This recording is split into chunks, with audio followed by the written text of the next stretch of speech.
They wouldn't. Oh my fucking god. Yeah, they wouldn't fucking kill any of these kids, right? It's Netflix. They wouldn't fucking do that shit. Oh no. Hi, YouTube. How are you doing? I hope you're doing well. I hope you're genuinely practicing that self-care. Okay, it has been what? We watched it on Wednesday or Tuesday? It's been a couple of days since we watched episode 2 of Arcane. And let me start off by saying this. Hi, in case you guys don't know me, my name is Ed. I'm a psychologist. I tend to go out and analyze anime, video games, and everything in between. I don't know what else to say. This whole everything is unmonetized. This whole thing is strictly to go out and analyze the behaviors, the character dynamics, power dynamics, attachments, everything in between. But let me start off by saying any predictions I do make does not make me a psychologist, a wizard. I'm not a wizard. I'm just a psychologist that tends to go ahead and analyze everything. That is my number one thing I'm throwing out there. Guys, with that being said, let's talk about this show for a second. I know, right? Ooh. Let's talk about this show for a second. What have you guys done to me? What like I'm not even gonna say it. What have you guys done to me? Legitimately. It has been 2 days and I've been craving on this show in like quite literally at work, thinking about Powder, thinking about V, thinking about Irvine, thinking about all of these fucking characters and how this show might go. And all I can think about is how much therapy could do well in any fucking in any fictional world that we've talked about. Like therapy could really do a lot of wonders in a lot of these isekai worlds, whether it's Moshiko Tensei, whether it's ReZero, whether it's Arcane, right? Whether it's Oshinoko. Like, I don't know what else to say. Is we can legitimately look at this. Also, hi, Liza. How you doing? Hi, I hope you're doing well. We can legitimately look at these worlds and be like, huh, if therapy or mental health was allowed in here, maybe stuff wouldn't have been so bad for a lot of these people, you know? Maybe they wouldn't be taking in a lot of this trauma extra loaded, you know? But no. Ed sets up shop in the League lobbies. Kyles, are you gonna teach me League? Oh god. Anyways, with that being said, why don't we go and jump into it? Also, when is Arcane episode 1 going up on YouTube? I don't know. By the time you guys see this, we're already a couple episodes in. Come and join us. I guess this is gonna solidify Arcane Fridays. I guess. I guess this vote today solidifies Arcane Fridays. Welcome on in, because Arcane has been kicking everyone's ass. Like all the other shows' asses. So, anyway, contrario a lo que todos digan, yo la pasé muy bien. Supongo que porque... Joel Cucos, qué bueno. Well, I would teach you. Just do please don't join. Oh, God. Anyway, let's jump into it, shall we? I know, I'm going, chat.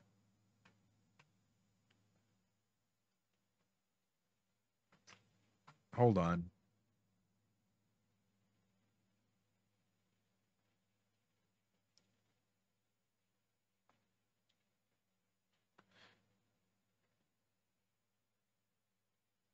Hold on.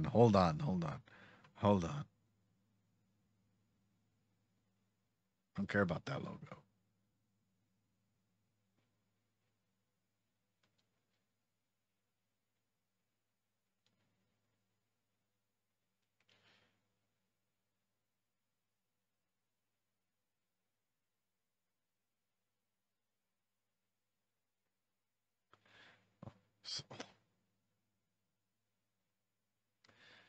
Interesting. Okay. Wait, what do you mean? Oh, you guys can't hear it? Well, yeah, if you guys can't hear it, why are you guys saying deaf? Interesting. It's not like you guys are missing much.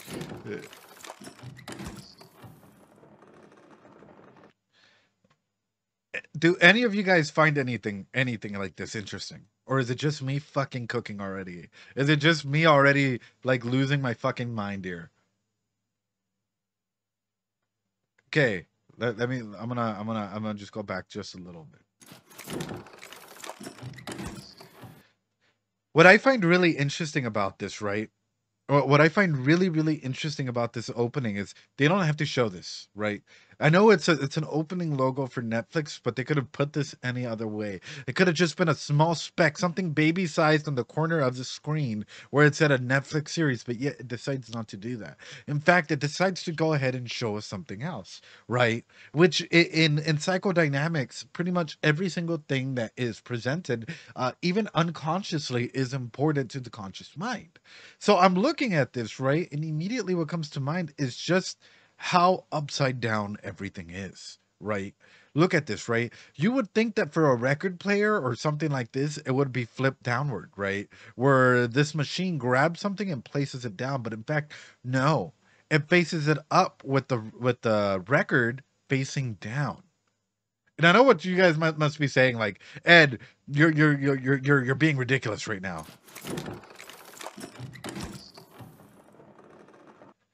But for me, this is sort of an establishment that we are quite literally like everything's about to flip on its head, quite literally, in that sense. And that, like, it's already showing that distinction between the lanes and the higher ground, right? Inside of that. Because what do you do when you look up? You see probably a cleaner city, a cleaner everything. Going off of this whole just opening, this whole little just 3 second uh thing here, it makes me wonder.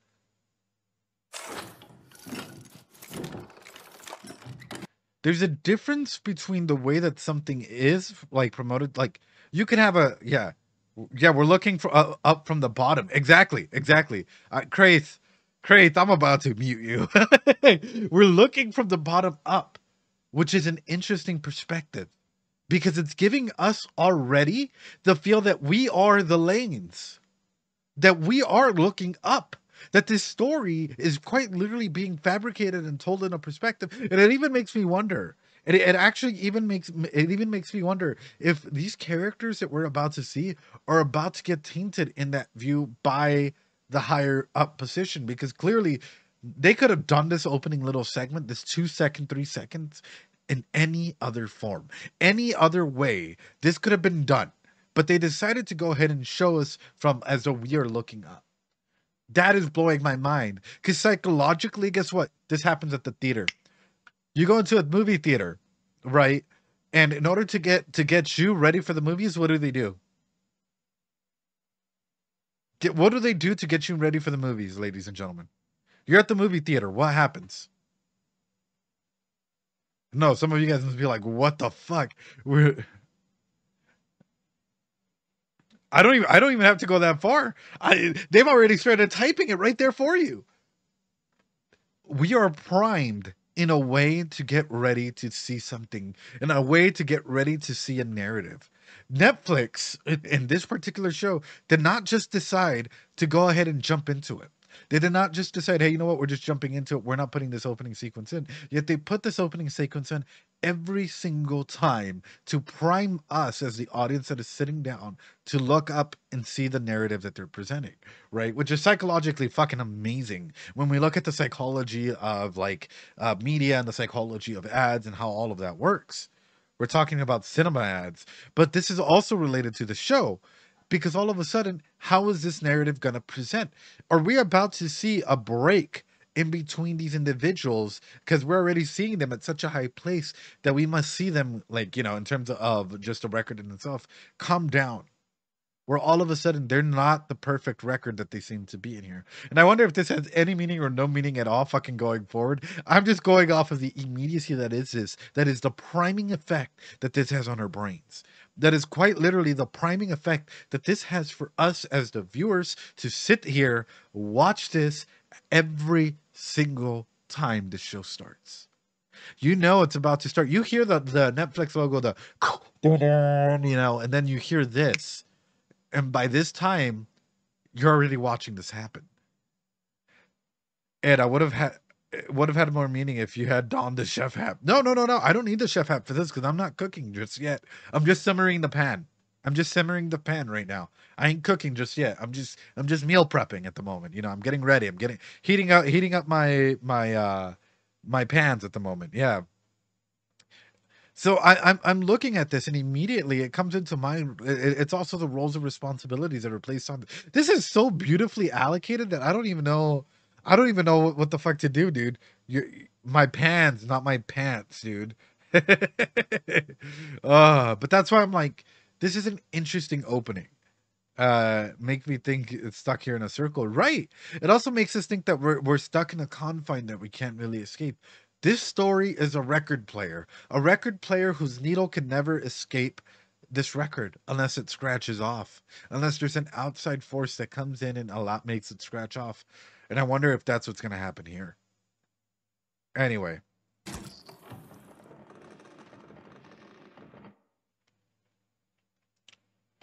Why did I? Okay, I'm gonna shut the fuck up. I question myself sometimes, chat. That was 15 seconds.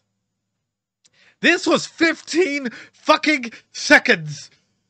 Less than 15 seconds because we skipped the opening. Dun. What the fuck am I doing? Oh no. Okay, I'm gonna stop. No sé qué hago a veces. Me quedo traumatizado yo mismo.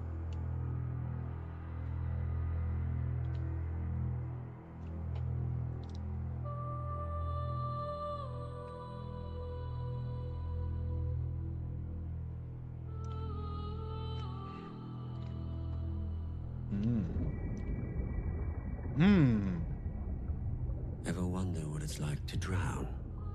Yes. Story of opposites. There's peace in water. Like it's holding you. Whispering in low tones to let it in. And every problem in the world will fade away.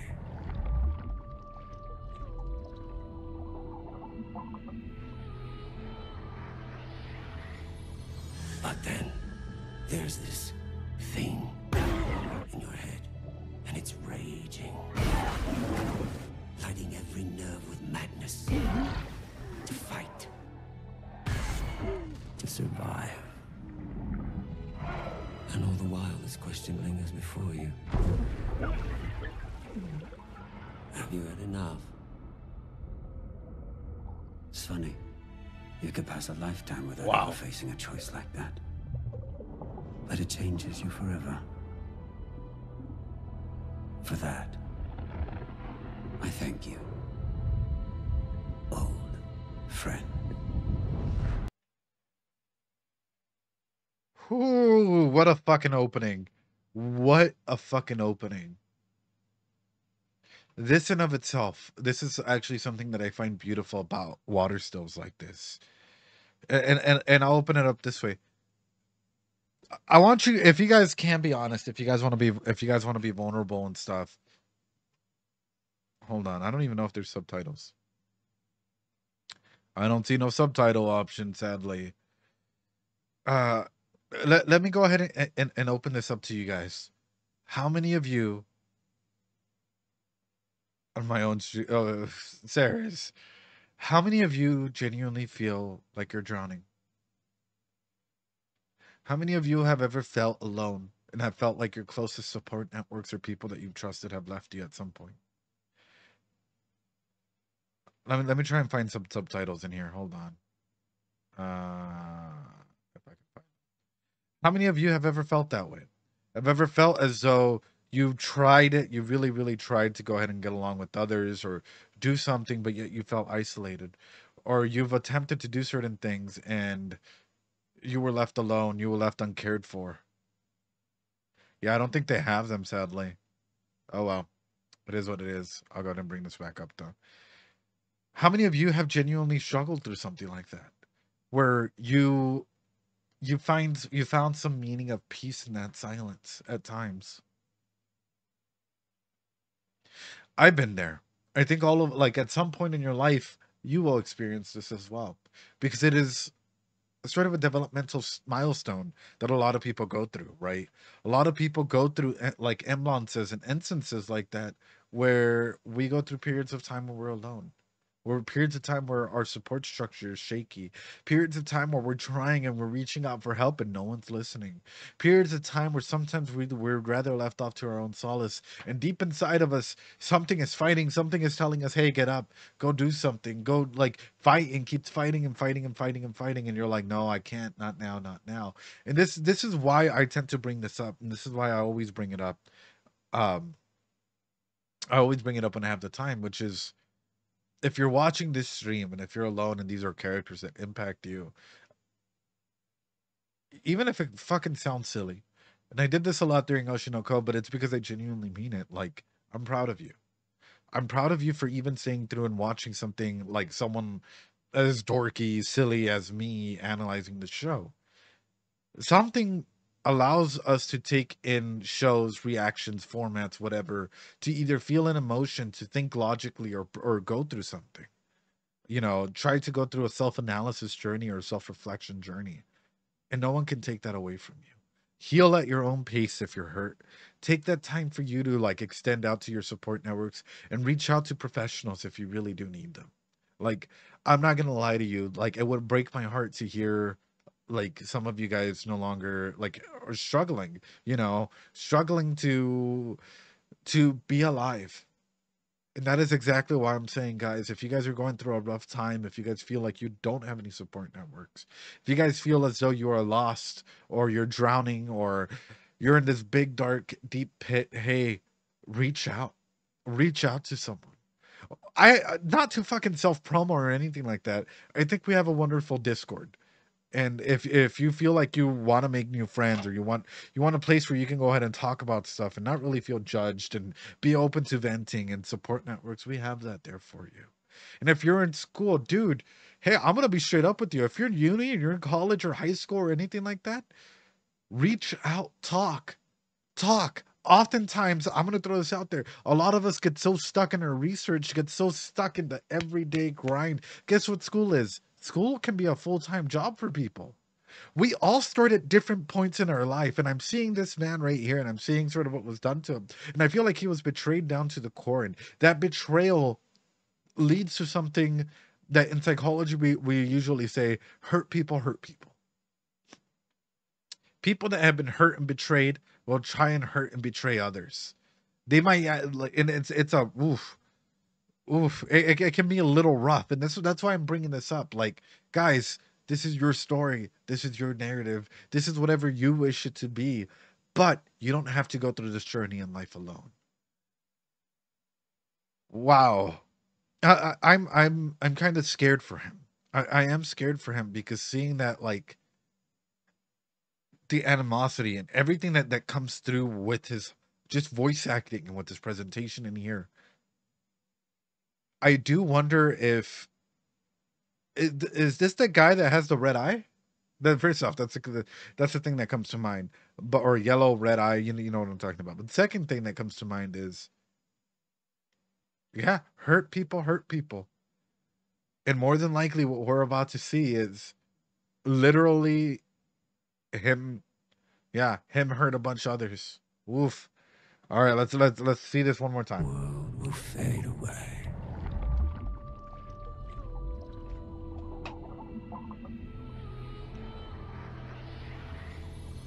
But then there's this thing in your head, and it's raging, lighting every nerve with madness. To fight, to survive. And all the while, this question lingers before you. Have you had enough? It's funny. You could pass a lifetime without ever facing a choice like that. Yeah. But it changes you forever. For that, I thank you. Old friend. He's absolutely right. Near life experiences and trauma do change us to our very core. In fact, it changes our neurons and it changes our ways of thinking. A lot of people don't seem to think that, oh yeah, you got in a car accident, you had trauma. Ooh, wow. I hurt my leg and so on and so forth. People try and downplay trauma often.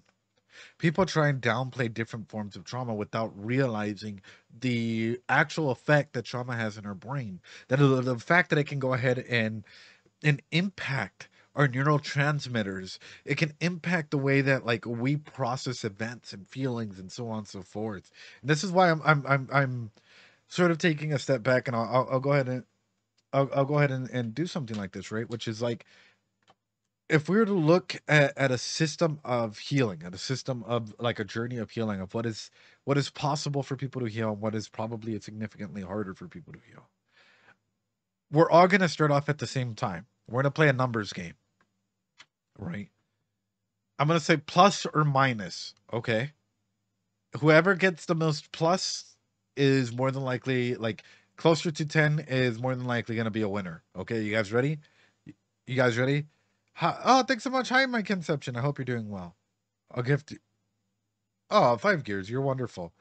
Okay, we're all at this. We're all at the starting line.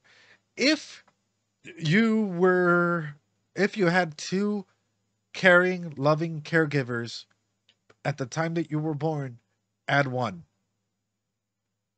If you didn't, if you had one, stay where you are. If you had none, minus one. If you had access to a private tutor, add one. If you didn't, stay where you are. If you had, if your parents had access to put you into, I don't just mean access, but could put you into a private school, add one. If they didn't, stay where you are. If you had to transfer into, say, boarding school or another school, being homeschooled or whatnot, you can take away one. If you had to move around from time to time as a kid, more than once to a different location, take away one. If you've been at the same place for majority of your young years, add one. If yeah, I know that's I'm doing this. If you've experienced some sort of major trauma, take away one. If right, oh, all of a sudden, we're moving through this. Everyone's going through aspects like this, right? Okay, here's my next one. If you got into a university, right, with with you know, with everything paid for, add one. If you didn't, take away one.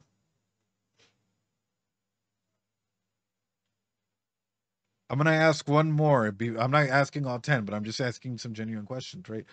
If you had genuine caring support networks, people that you could genuinely consider friends, people that loved you and cherished you and were there with you along the journey, and I don't just mean friends that came and went. I meant like a good chunk, like good sizable like friend group, two, three, four people that you could genuinely consider friends, not Discord people, but people that you interacted with in real life. Add one. If you didn't, take away one. Outside of family. Okay. For those of you that got anywhere in the positive, look back and look at some of the individuals in the negative there. I can't even imagine for Silco in here. This is exactly, and I'm related to Arcane because this is exactly what I'm doing. We all have different starting lines in life. Some of us have a little bit more access to things available to us, whether it's support networks, whether it's two caring parents or caregivers that are there for us, whether it's, you know, having access to an actual private tutor, whether it's so on and so forth. Some of us already have a lot of tools for resilience and success in life.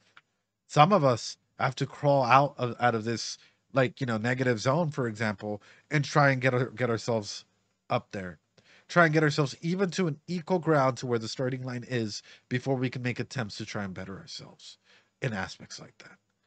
When we're looking at something like this, and this is so that we can look at it with an emotional intelligence, with an eye of emotional intelligence. It takes a lot to just, exactly 5 years. It takes a lot to just be okay. And this is by no means, way, shape, or form to downplay others or anything around us, but it's a way for us to be conscientiously aware that, hey, everyone has a different starting line. And for those of us, and for the individuals that, you know, had those in the negative numbers, for example, for Silco, I can only imagine, like, he's been traumatized, he's been going through so many things, so more than likely he's going to be in the negative side, and it's going to be significantly harder for the individuals in that line to finish line, like the race, if we were to be a race, to finish first.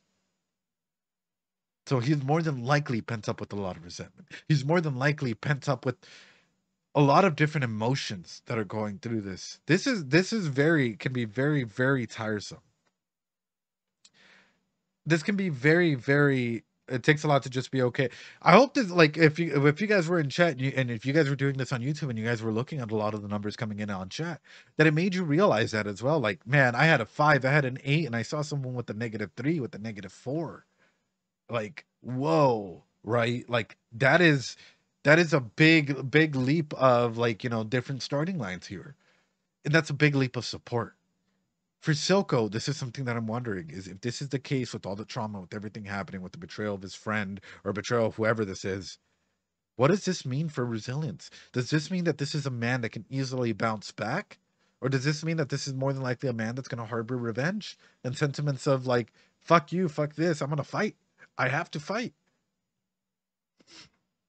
Life is hard. Life is hard. Sorry if that hit as a reality check for some of y'all. Sorry if that hit as a reality check for some of y'all, but, like, I love introducing concepts like this because it gets us to think. It gets us to think about how each one of these characters, if we were to do Powder, if we were to do Vi, if we were to do Silco, so on and so forth, they would all end up differently with the same answers, like questions being asked. Oof. Oof. Anyway, sorry guys.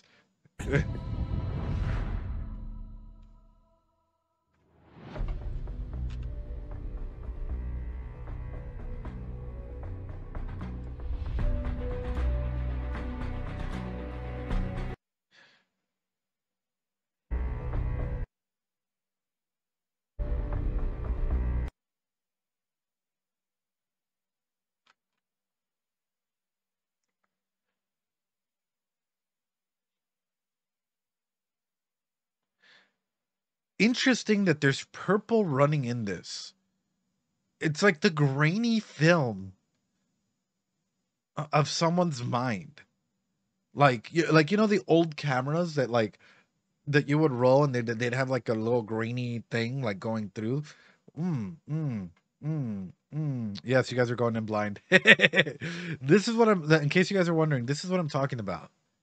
I didn't even put up the like, I don't have the music on because this caught my attention. This is the grainy film that we're looking at, but yet it has purple. Remember, every color in every frame can be like, it is manipulated, i.e., someone had to have approved of it. So I'm looking at this and I'm like, why is it purple? Does this mean that this is just a shadow of a reflection of a kid playing with their toys, imagining what is and what isn't? Like, we're going through this, right? And look, Vi is sort of put on a pedestal. Vi is sort of the chica over here, right? Just like, oh, on one side, but on the back side of that, we have Powder. But Powder doesn't get revealed until the camera comes around. But the light starts off on Chica. So what do people see? What do people admire? What do people even care about? Who has the role of power? Who has the role of importance? Who has the role of anything? If the only thing you can see in here is Chica and her shadow is Albedo, what does that mean? Like, that's and Powder is Albedo. Don't give Chad any ideas. Oh God. But what does that mean? Like, because clearly, even in this shot, even in this frame, if you look at it, it looks like almost her back is completely draped, and you cannot see Powder in this at all. And I know that this is a texturing tool or something in here for, like, texture or whatnot, right? Or like, or to 2D model or texture, 2D model or something, right? But or a model or whatever the heck it is. But the way that they highlight this, the way that this comes to be, her looking down with the spotlight placed on her, all, oof. And so the camera swoops around and reveals Powder, with Powder looking up the same way, with innocence, the same like innocence that a child would. I wonder if their communication is broken at some point like this. because for me that like it, and even the shadow on her moves, right? Look, look, look, look, look. It's not just me fucking losing my mind, right? So she's looking down, but it looks like her head just keeps twisting along, right? So if we look at it, her face tilts over, and all of a sudden she's in shadow, like her face is in shadow while Powder is looking up. For me, this makes me wonder if there's some sort of resentment or miscommunication that's going to happen between both of them. Yeah, yeah, I'm doing this without sound, Islam, because I don't want copyright to, or the clean track, whatever, to come in and completely take out my voice, and then I'll play the whole music video or the whole music for this. But like, this is one of what this is episode 3, Next Gen Gamer. Also, how you doing? I hope you're doing well. But this is sort of what I'm looking at, is all of this shadow while she's in the light. And it also, it freaks me out. It freaks me out for one main reason. What is Powder looking at? This might sound silly because you guys might just say, "Oh no, it's just a model." You know, it's just REM. It's just a model. They can't be looking at something. But if I highlight this, right, if I highlight this, like she's looking off somewhere, it's for a reason, right? We don't just create, we don't just put important characters on there for no reason. They're placed. Ram, my bad, Ram. I did say Ram. We don't just put characters for no reason. So I'm afraid that the person that Powder is looking up at is either going to be someone that should be on a pedestal or someone that's completely shouldn't, because that light is completely covering Vice's face in darkness. Terrifying. Terrifying. Also, hello, hello. Welcome on in, Starlight Bureau. I hope you're doing well.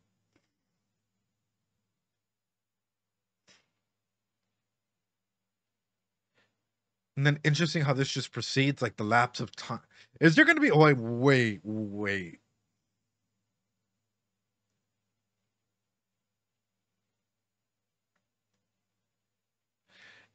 Is there going to be a time jump in this show? Hold on. Hold on. I hope that you never. Oh, thanks, Starlight Bureau. Appreciate it.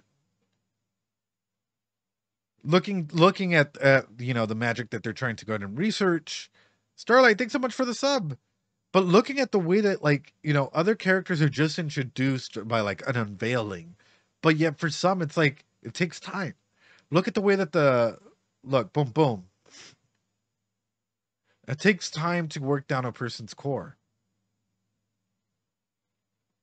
Normal, passing by, sure. Boom, boom. Took many strides to go ahead and break this person down to this. Yeah, please don't confirm or deny anything.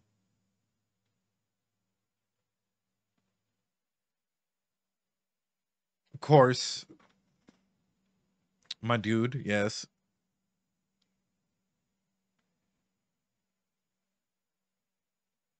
Mm, mm.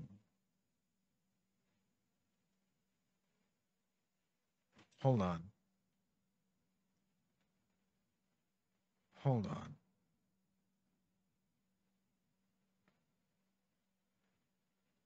If the council say that they keep studying this, like, say that they keep studying these things, right? Say that they're like, you know, like five heading Pepega head this, like this thing. If it genuinely does good, would the council adopt such a thing, or would they go against it? My mind rushes to this because it, for me, it automatically strikes a moment of fear. It strikes a moment that if this, see that I'm like, huh, I can make some technology out of this. What if it goes wrong? What point can that bring down a civilization or a momentous impact like this? Can people use their positions of power, i.e., the way that we see this, to influence others? And I don't just mean influence them others by playing politics, but by also, you can do 101 things, but I think you guys know what I'm saying. Like, you're in a position of power, you can get people to do what you want. And what a better position of power to be in than if someone creates something magical with this little thingy, and all of a sudden you're falling in lines with this. For Eddie to Wizard, I suppose why wouldn't they approve it? What's the risk or reward? Well, here's the thing: a sudden shift into new technological aspects, sociologically speaking. Yeah, it's great. Don't get me wrong. Like, technology has advanced so fucking quickly. What happens the moment that technology stops working? Let's say the internet is down. Let's say that the internet were to just go down completely. Even though I know for us in chat that's sort of a fucking joke because my internet's crap. But let's just assume. Let's just assume that the internet went completely down for everyone. Forever. What does that do? I bet you anything, a lot of sociological destruction in of itself. We're talking about people not being able to go ahead and approve like loans, pay off bills, seals off knowledge. It stops advancements in certain areas. You're talking about even aspects of getting help and whatnot. It's like, I don't mean market. Grass speed run. No, but realistically speaking, it makes a setback. It sets us back quite a bit. So this is the same aspect of the wonders of introducing technology, but at the same time, the aspect of what happens when that technology is taken from us, or the moment that technology becomes a danger to us in of itself. Coughme, I'm just searing the pan. I don't even think I'm cooking, dude. I'm just talking about like like general technology aspects, brother. Oh man. What happens if I were to eat this? Would I explode? Or would I gain its power? Brother. Mm. Mm.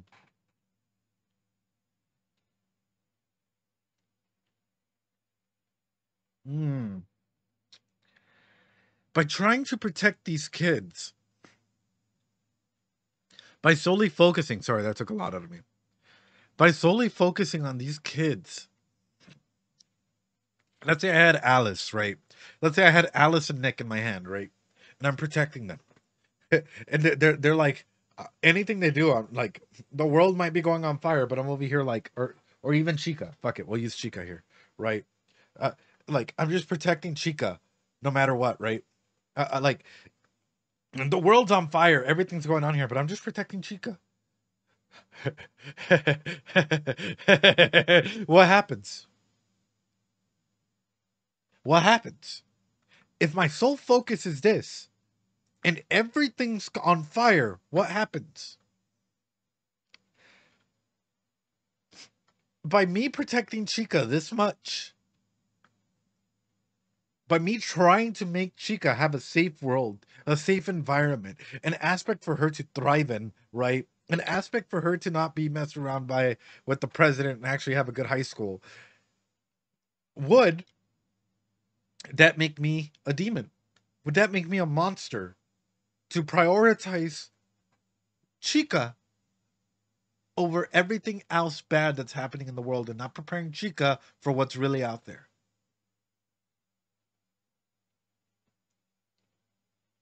Ladies and gentlemen, what do you think? Because that is a deep question, and that's sort of the way that I'm seeing this. Is we have him literally holding up a little safe zone for Powder and Vi, and through that, I think one of the big aspects, one of the big elements that comes through is this a safe space for them? Or has he prepared them enough for the world that is out there? I've seen an isekai where the isekai person messed up the MC's progression by... Yeah, it's absolutely true. You take away from a person's growth if you do that. From a person's resilience and ability to deal with trauma, to deal with pain. Because let's say... Hold on. Hold on. Hold on. Can I get a yes, chef? Can I get a yes, chef? Ladies and gentlemen, all right. Hold on. We gonna cook. We gonna cook today. We. It's seared for long enough, ladies and gentlemen. It's seared for long enough. Let's say I have Mommy Albedo here, right? I protected mommy Albedo for her whole life. She's super duper innocent, super duper pure. All of a sudden, life goes to shit. Life just absolutely gets destroyed. Uh, the world outside is just an absolute menace, an absolute wreck. Um, I can't really protect her from the reality that's out there. She's over here scared out of her mind. She's over here not knowing what to do. Her ecological theory is completely scared. I've tried to protect her like this the entire time. But what happens when that's taken away? When all of a sudden, for whatever reason, I can't be there for her.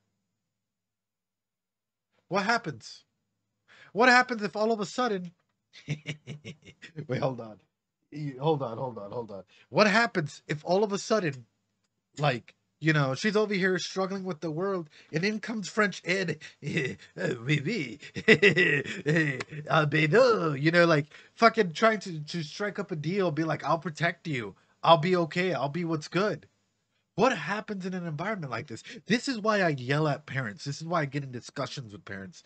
This is why I legitimately have full-on discussions with parents about being overprotective, being way too overprotective, and trying to keep the outside world from them, from harm, from aspects like this. I'm looking at the way that he's holding on to them, and he's holding on to them, yes, with care, but also while holding on to this light and this perception as to what he can protect, how he can make sure that they are safe, how this world can go in and keep them safe. But the truth is, the world out there is not a safe one. The truth is also, hi Aqua, how you doing? I hope you're doing well. Aqua, I sent you some gifts on stream. I hope you enjoy them. I sent you I sent you some on Steam, not stream, on Steam. But also, I like that's my number one thing is like making sure that a child, that a person is able to go ahead and handle like the problems that are presented by the outside world. If Albedo falls and has a lot of trauma and she's anxious or whatever, I want Albedo to be able to go ahead and properly work through that anxiety, to use her coping skills, to use her social skills. What I don't want is the world is burning, I have to attend to something, Albedo falls, and next thing you know, she's in a crisis event. She's having a psyche break. She's over here not knowing what to do because there are no mental health resources available for Albedo. And next thing you know, I come back and Albedo's completely changed. Albedo's attachment style has changed. Albedo's protection of the world. She no longer wants me. I showed her the wrong world, and so on and so forth. That is exactly what I'm bringing up by this is if you are a parent, yes, be protective, care for your children, so on and so forth, but do not shelter them from the world that is outside. Prep them for the world that is outside. Allow them to make mistakes. People make mistakes. Show them what's right. If they're getting older, move from super duper parenting role to a counselor role to be able to go and guide your child to be able to be successful in the future. That's why I'm fucking. Also, let me know if those were okay, Aqua. I hope they were. Oh, no problem, Appreciate you, Aqua. I hope you play them someday. Oh man, whew. How are we doing, guys? How are we doing? Are we doing okay? We're an hour in, roughly. Are we doing okay? But we're not done yet. Hold on. I do have something I want to touch on, so we're going to go back in a bit. See, this for me, I still look at this, and I still see it as though he thinks he has wings, but yet it's actually the menace of someone higher. And he vanishes. That's awesome.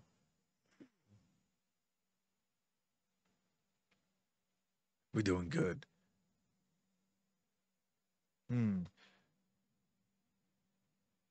Picking up the hammer. Man, this is fucking hype. This is just too fucking hype. I do wonder about this. Hold on. I'll turn on the sound. Well, I'll do one last thing and then I'll turn on the sound, right? I'll do one last thing and then I'll turn on the sound.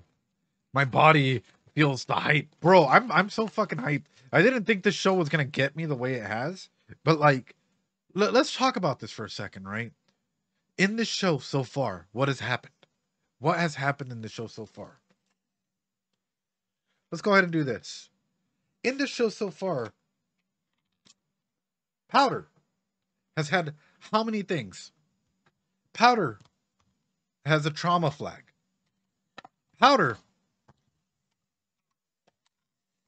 has the role of a kid to play in this environment. So that's 2. That's already 2. She has trauma and she has the role of a kid to play. Powder has the role to survive in the society, right? With all the other kids. Powder has the role of a sister. And this goes for any character. I'm just using Powder as an example. Powder has the role of a tinkerer, right? Powder has the role of an adopted daughter, I guess, if you want to put it that way.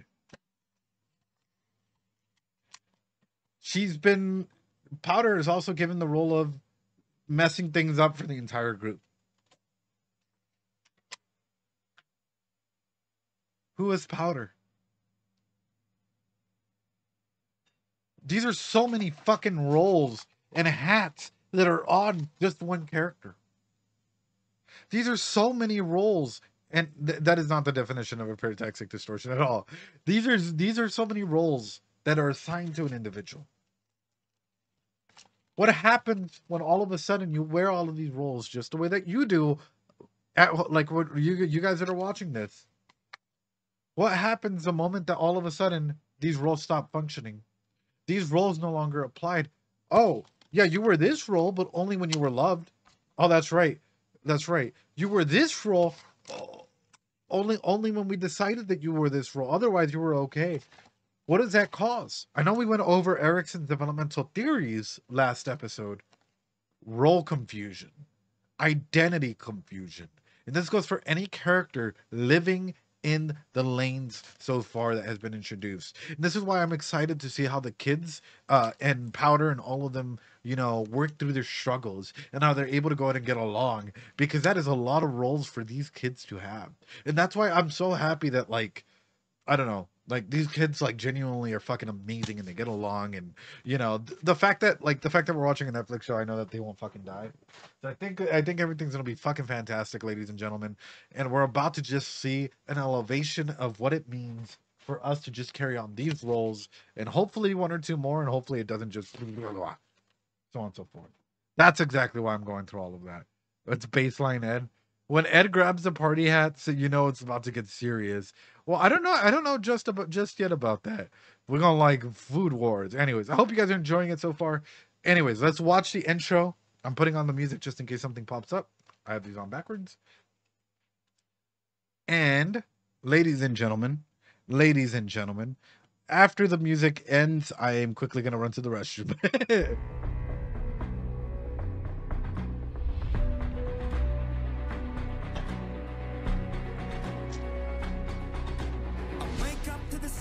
The silence that allows for my mind to run around with my ear up to the ground. I'm searching to behold the stories that I told when my back is to the world that was smiling when I turned.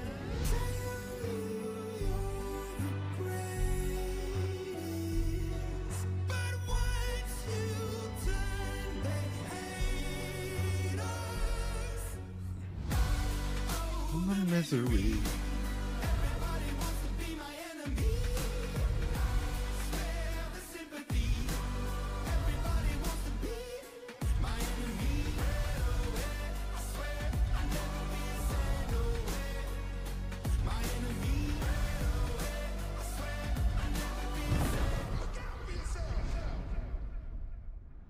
I'm so fucking hyped for this episode. Hi, YouTube.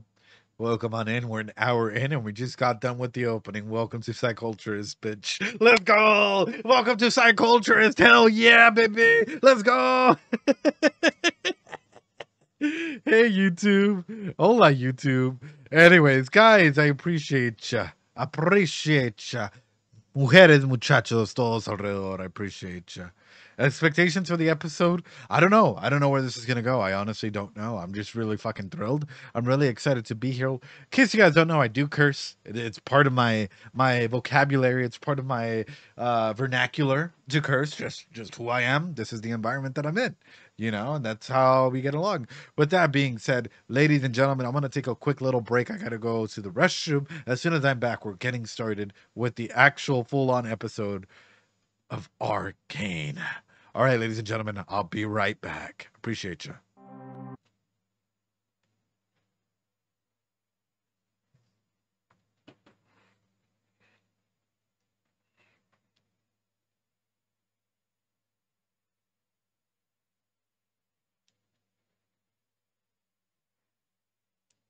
Here, I'll back it up. I know y'all can't hear it. I know y'all can't hear it. So I'm going to go ahead and back it up. There you guys go.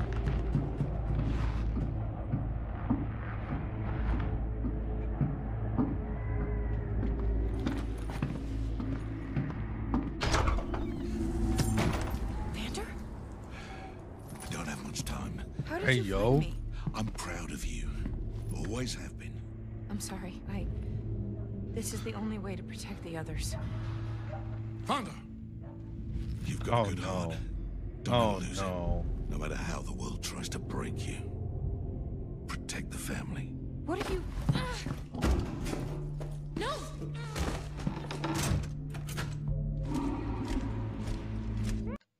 No. No. No. My bro just... Oh, no. Okay. Okay. Guys, F in the chat for Vander, please. F in the chat. The flags. You said this would be a... I didn't know! I didn't know! I didn't know! What comes off of this? Almost immediately. I'm sorry, but if you're trying to rectify your actions, right, get some sort of punishment for whatever may have happened, that's one thing you can go ahead and negotiate, talk about, whatever, right? Because the enforcers are clearly coming. Another aspect of this is by protecting her, let's say something happens to Vander, you've now hurt her, but she's more than likely going to get salty and get some sort of annoyance or something. And in transference, i.e. a coping mechanism, accidentally hurt Powder. Like, what? Dude, you got to be careful with what you do. Like, I know you're trying to protect her, and I know, like, a lot of parents would do almost anything for their kid, but, like, you have to get out of there. You would do, yeah, it's ugly all around. This is... Let me out. Is this right? I'm guessing that's for me. Oh, no. Can I say something? Let's look at the facial expressions here. Look at how beautiful this is. Look at Vander's facial expressions, right? Vander! Let me out. Is this right? I'm guessing. Just the small shifts in his face, in the animation of his face. Fucking beautiful. Like, legitimately beautiful. The way that his shape, like his face, like just the subtle like thinking patterns that his face goes into, you can genuinely feel like my man is conflicted. My man is going through a lot of different thought patterns right there and then. He knows what he has to do or what he wants to do as a parent versus as a leader. And I think this is a situation where a lot of people get trapped in sometimes, right? Which is, for example, say that your brother, your sibling, whatever, has issues with a friend of yours, right? And they're like, they want you to choose between your relationship with your friend or your relationship with them. What do you choose? What do you choose? We're often in a tough scenario when multiple roles that are placed on us, both as the brother and both as the friend of the other individual, are like, we're in between a rock and a hard place, you know? But wow, looks all handpainted. I know. This is blowing my mind. That's for me.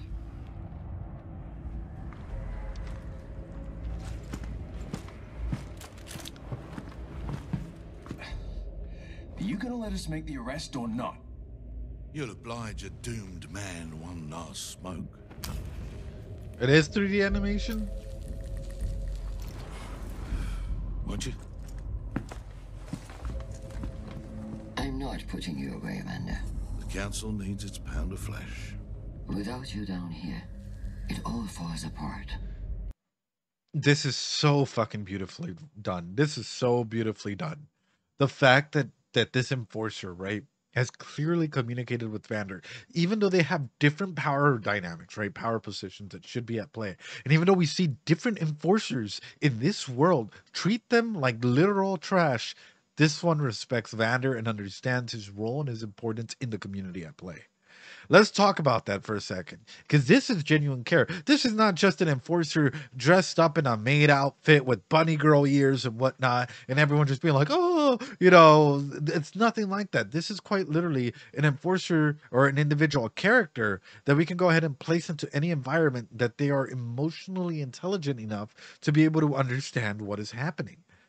This enforcer clearly understands the dynamic that Vander plays in this world. This enforcer, yeah, it's not just a definition of a good cop. It's a definition of someone that is trying to go ahead and, like, you know, knows that by taking Vander out of the situation, everything might come down. There is two ways. Number one, it's a rally cry for people. They have taken Vander away for what reason, right? It can be a rally cry for people. Number two, what does that mean? All of a sudden, this position is empty of someone that's supposed to be a leader. Now you have a lot of people racing for that position of power. If someone gets there, now they can lead a revolt. Now they can do certain things because now they are in charge. Vander is in a critical fucking position. Without him, everything goes to shit. With him, things slowly deteriorate, which is why he needs to improve as a leader, as a father, as an individual, so on and so forth. This power vacuum is, yeah, exactly, 5 gears, that is created is insane. And this enforcer understands this. And this is why you can tell that this enforcer actually gets what's happening down here in the lanes compared to all the other enforcers which come down here in here like a big dick in the locker room, you know, just swinging it everywhere. They're like, I'm an enforcer. You know, this enforcer's like, no, like, well, guys, you know, like, you have to understand, like, life is not just all simple and easy. Like, there's shit that's happening down here and we have to take it seriously. Beautifully written characters, beautifully written, like, just dynamics at play. Exactly. Wow. Benzo will handle things. He may not have my devilish charm, but he runs a tight ship. Vander, no! You can't do this! Oh, the You amount of... won't be coming back for a long time. I know. Why? It's the only way. Open the damn door!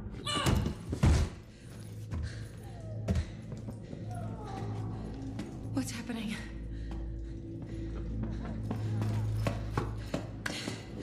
Oh no.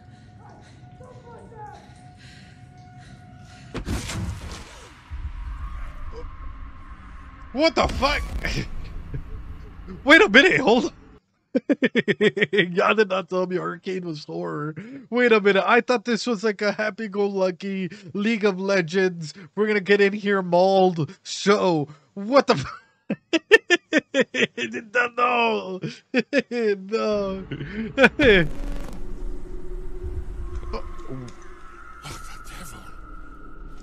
Wait, the good enforcer is dead too. Fuck me, dude. Oh no. Oh no.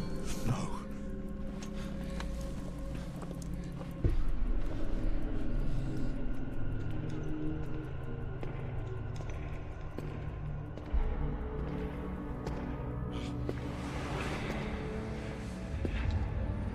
It's Daddy Silco.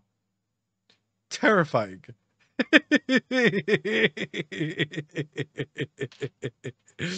What's up? Oh no. Oh. What a way to make an entrance though.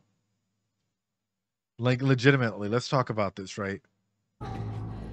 What's happening? I'm the best boy. At the very first episode, what did we see? People struggling with the enforcers. We saw just people legitimately struggling and taking down some of the enforcers that were around, the blood field, the battlefield, and everything. Talk about opening this up to a true horror, to state a true villain, and see the power dynamics that are present. This isn't just someone that struggles with enforcers. Nah. He decimates them.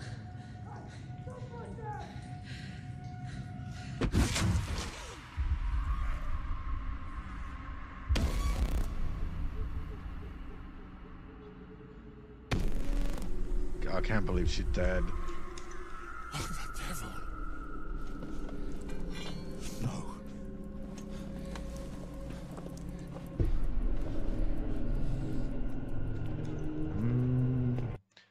Interesting how he looks like a kid.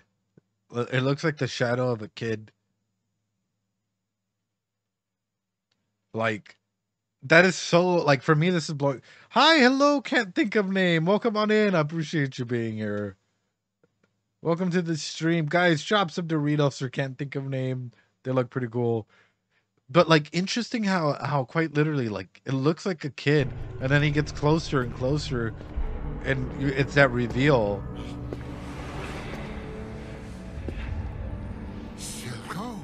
Of course, it's because he's further away. It's distant stuff, but what the fuck? You animal.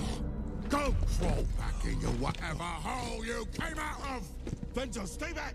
You never did know when to walk away. Wait!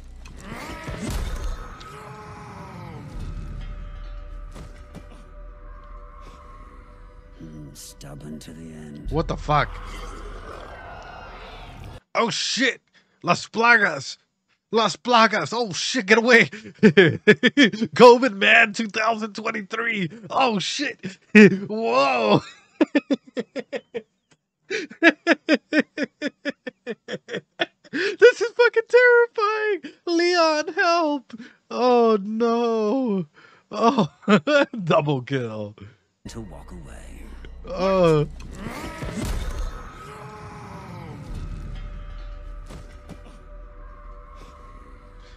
Stubborn to the end.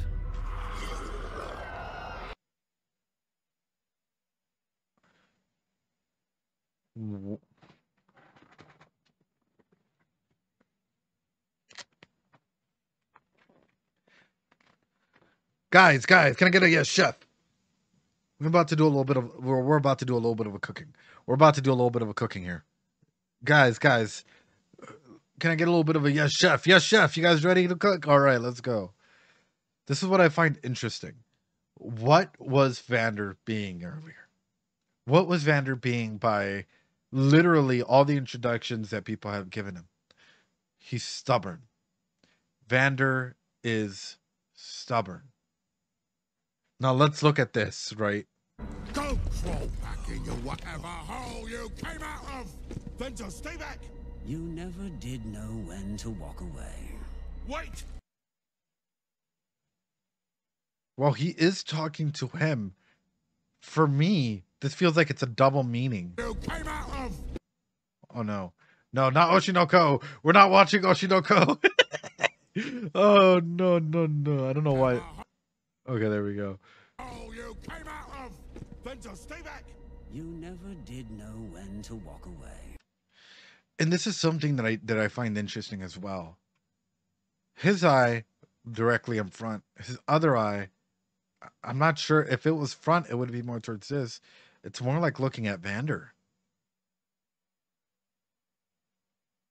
Oshinoko always comes back. I know. So who is he talking to?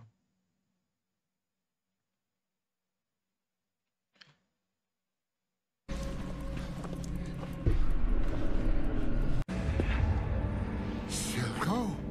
You animal. Go crawl back in your whatever hole you came out of! Vander, stay back! You never did know when to walk away. Notice? It's not. He's not saying Benzo. You know how to walk away. He's saying you never did know when to walk away. Yes, he is approaching him. It makes sense. But could this also be geared at Vander here? You animal. Go crawl back in your whatever hole you came out of! Vander, stay back! You never did know when to walk away. This side's looking at Benzo. This side's looking at Vander. This is fucking wild, dude. I'm looking at this and my mind is like... So hold on. because that's already hint number one that I got. My brain automatically processed this. Wait!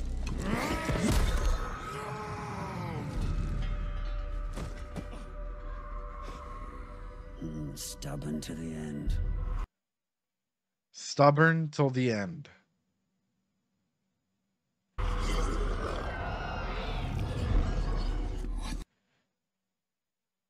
Is our boy Vander, is this a reflection of what may come if he continues down the path that he is going? To the end.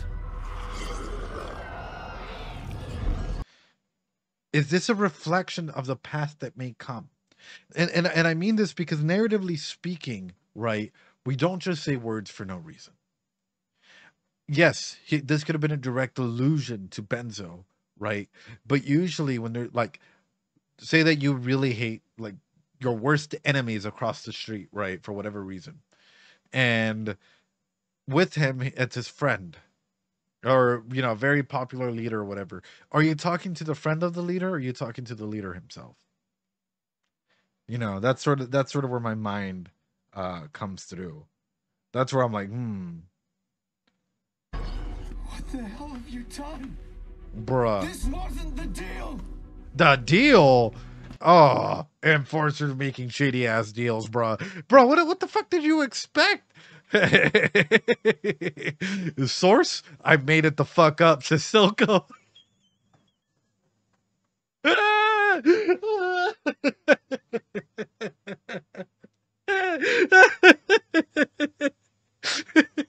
It's the art of the deal.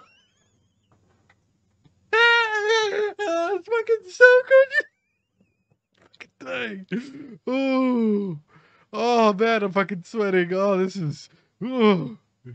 Deals change. Oh.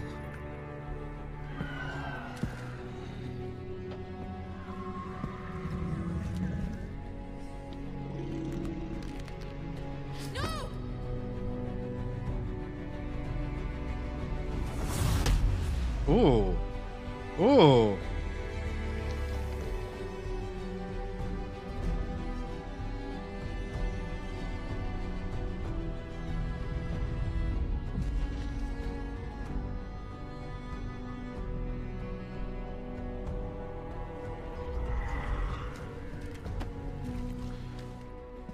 And you're dragging him? The disrespect. The disrespect. My dude's not even like dragging him by like the shoulders or anything. Just by like the head. The disrespect here is insane. The power dynamics have been set. We thought it was the lanes, the people living up top. No, it's Silco over here. It's the mage on top of the Silco, and then Silco riding the high place, and then the high place, you know, with the enforcers riding the lanes. Like, this is insane, dude. Silco, I mean, the mage might be on top if we're gonna be realistic, right?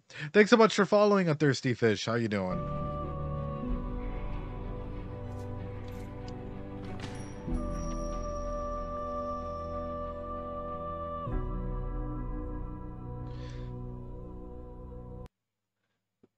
So let's talk about the double guilt that must be happening here for Vi. Let's talk about that for a second. Vi is probably going through multiple forms of guilt, right? Like quite literally a form of survivor's guilt in that case. She's the one that sent out this message. This is the reason why this happened. Vi must have so much on her plate at the moment. Vi's psychology at the moment, she must be really anxious. She must be feeling really, really guilty. She must be traumatized from witnessing such a thing. All of a sudden, your parental figure is dragged away from you when he was self-sacrificing himself for you. Wow. Does this change Vi? 98%, 97%, I would say, yeah, absolutely it does.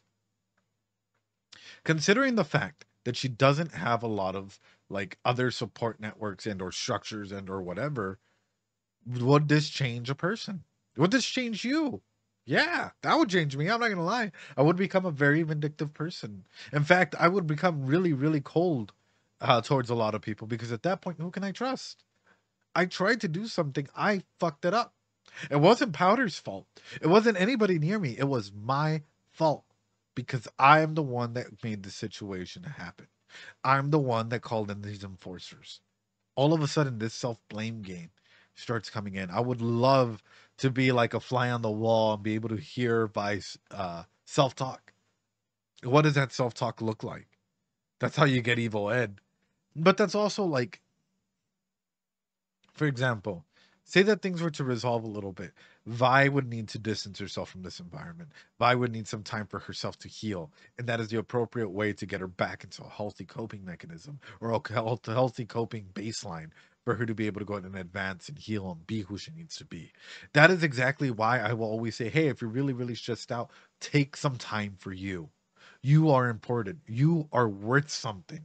Even though you might not hear it, and even though you might solidify the thought, I am worthless, nobody loves me, whatever, dude, just know that even if I don't fucking know you, even if you just stumbled on this on Twitch or on YouTube at some random point, dude, like, I genuinely love you and I appreciate you and I'm fucking proud of you.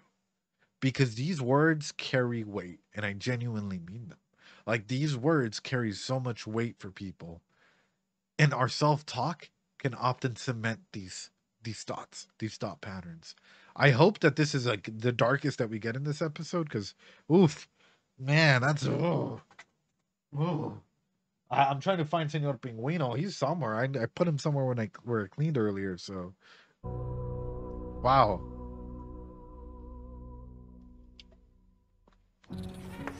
This entire time I thought I needed to dampen the oscillations.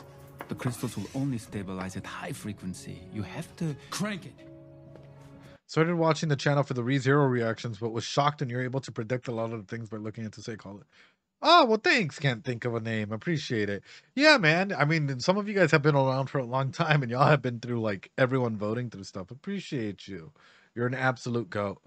Yes. Yes. You have to crank it. It works. On paper. Well, we could test it if we had access to my equipment. Which is being destroyed tomorrow. Wait, what?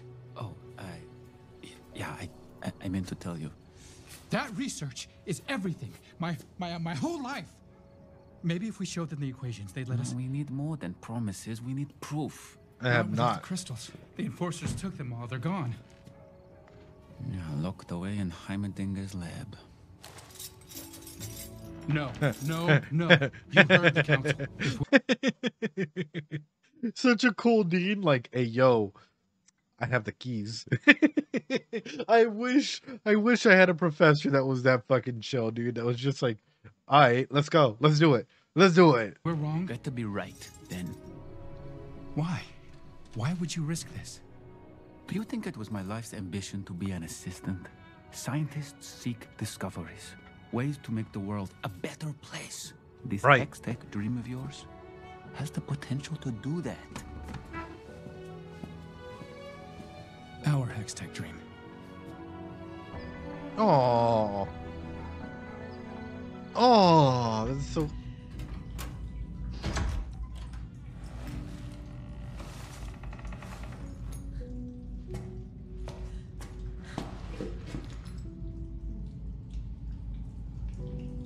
Oh no. Oh no. Oh no. Isn't this the kid that's always in this? Oh.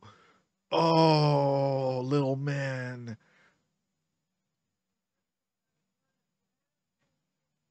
Oh, little man, dude. This hurts. Can you imagine walking home? Like, you're out with a couple of friends and you come home and you see this? Ooh. Ooh. What does that do? Okay, hold on. Because now that I'm thinking about it, I'm like, love how the show is contrasting the lanes of depression with pillovers of hope. Yes. And it's powerful, man. This is some powerful, powerful stuff. But let's talk about this, right? And this is why I'm bringing this up, because this show is so good to go ahead and like analyze and talk about. Little man comes home, sees what home is destroyed. Family destroyed. We sees enforcers laying around completely destroyed. Finds Vi literally in the system locked away. What happens to someone like this, ladies and gentlemen? What does that mean for someone? What does that mean, ladies and gentlemen? He might share the guilt, and he might harbor resentment. He might harbor resentment towards enforcers. He might harbor resentment but we don't know what the fuck happened. If I walked home and I saw like a bunch of stuff, I'd be confused as fuck. But I see a bunch of enforcers that we know are no good, and I see like the body of who I would think is family laying there. I would harbor resentment. I would be in shock. This would be traumatic. This would be a moment of true pain. This would be a moment where all of a sudden your ecological system is at play, because guess what? This is gone. A lot of your immediate family, right? Your neighborhood is still there, sure, right? But like what you would consider home and or family is no longer safe. If we're looking at Maslow's hierarchy of needs, this just broke. Let me pull that up. Since we're at it, let me just bring this up. If we're looking at Maslow's hierarchy of needs, this just broke. Where's he at? Where's he at? He just came home. He might have been out with friends. He might have been out doing whatever. He might have been having some issues here. He might have been like right here working with friendship, family, esteemed by others, so on. He's a kid. He comes home. This is gone. This is gone. Where's the family? That's broken, right? What about the security? Would he feel comfortable and or safe staying the night there? Seeing all of these bodies lined up right there? Probably not. So he is quite literally threatened. He's in a situation where this is solidifying in his memory. And how is this solidifying? Well, we have all of this. We have all of this at play, which means that more than likely it's going to fundamentally change him. And I wonder if this is going to change him from a happy-go-lucky person to a more jaded kid.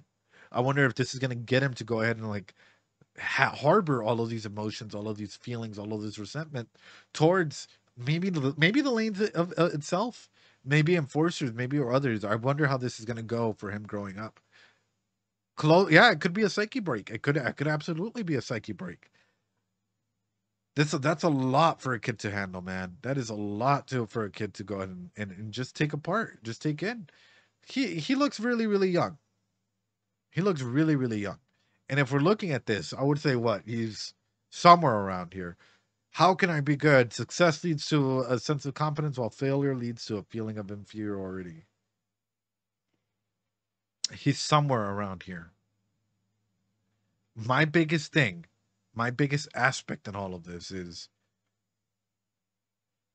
considering that this is a big traumatic moment. Considering that this is a big traumatic moment, a moment of his only saving grace was that his father was well respected, so I expect people to pick him in. Same age as Powder. Yeah.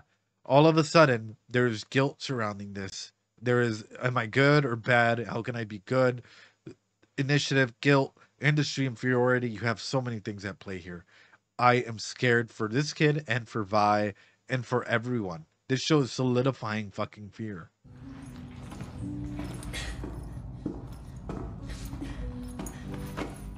I saw everything. Oh, you saw everything? That makes things worse. Ah, ah, ah. Oh, this is big screen. Ah, I'm gonna back it up. I'm just gonna back it up. He saw everything. Ah, ah, ah. The big screen. Oh my god, dude. Oof, oof. Trauma in full screen. I know. Oof. Oof. Bet so. They.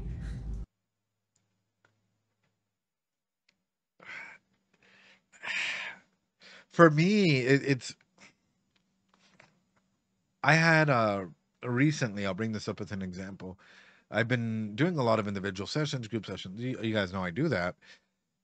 We were going over traumatic childhoods, and someone brought up a childhood where, something very, not similar in this regard, but like, they lost people that they cared about. And an aspect that I talked about was time, was specifically like, if you could go back in time and be there in that moment with the you who you are today, what would change? There comes a time and aspect where all of a sudden we start talking about like, our own ability to change circumstances. Could we have changed anything, or was this something outside of our locus of control? Was this something outside of our immediate form of control? Is this something that immediately, like in the immediacy from this, is taken from us? We can't control this. We were just kids when aspects like this happened. And when you solidify the concept of time and age and aspects like that, all of a sudden we get a further understanding of who we are as an individual and how sometimes these big events that we have no control shape us in the future as adults when we're trying to fight for control, when we're trying to fight for semblances of control, whether that's attention, whether that's trying to go ahead and be the best at work or the best somewhere. And it causes some forms of despair at times. Yeah. Ooh. Ooh. What about Vander? They took him. Where? Bruh. Viperia, hello. Mods, can we get a shout out to Viperia, please? Please. Mods, give a shout out to Viperia, please. Also, there's one really rough thing that I see happening here. I know Vi is labeling her areas of importance, and it's super duper important, but as a psychologist or as a therapist, I'm going to go ahead and label this out there. Yes, I know we all have a list of priority, right? A priority list in which we go down in.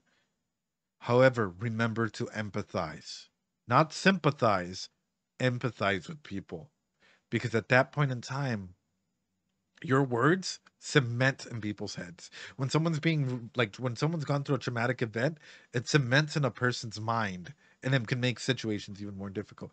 Oh yeah, remember that time when my father figure died? Yeah, you only cared about Vander. Yeah, you didn't, you just hugged me and you're just asking questions about Vander. Empathize, super duper important. Also, how are you doing, Viperia? I hope you're doing well. How's your Friday going? I hope you're having a good Friday so far. I saw everything. See, this is amazing, very caring, but So they. What about Vander? not even I'm sorry. You know, so give him a second to take it in. It's like, Chica had a day off, so I've been working on stuff. Let's go. Chica's over here having a full-on meltdown, crying and whatnot. And like, I'm like, what about Albedo? Is Albedo okay? Where'd Albedo go? Oh, that's, yeah. I'm 2 hours into 9 minutes, or close to 2 hours in and 9 minutes of episode 3. It's pretty good, Viperia. It's pretty good. Vander's still alive, kid. It lives rent free in the mind. It really does. Arcane is so fucking good. I did not expect the show to be this, like, analyze worthy, or is like, you know, to come in and like fully analyze this show. I didn't expect it was to be this heavy, but it is. It really is. Like, damn. They took him. I love the expressions.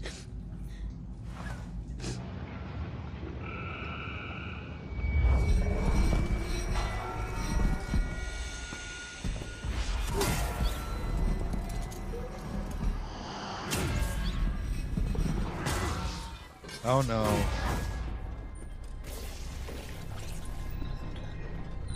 Oh no. Oh no. Oh no.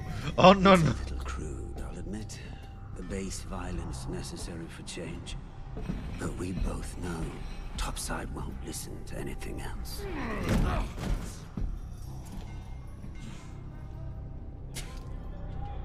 Even with your monsters, you won't win a war against Piltover. I don't have to. I just need to scare them. They won't dare set foot in the underground again. You'll get people killed. If I wanted to fuck with Silco, how would I do it? If I wanted to fuck with Silco, I would go, aside from putting a bullet in him, how would I finally do it?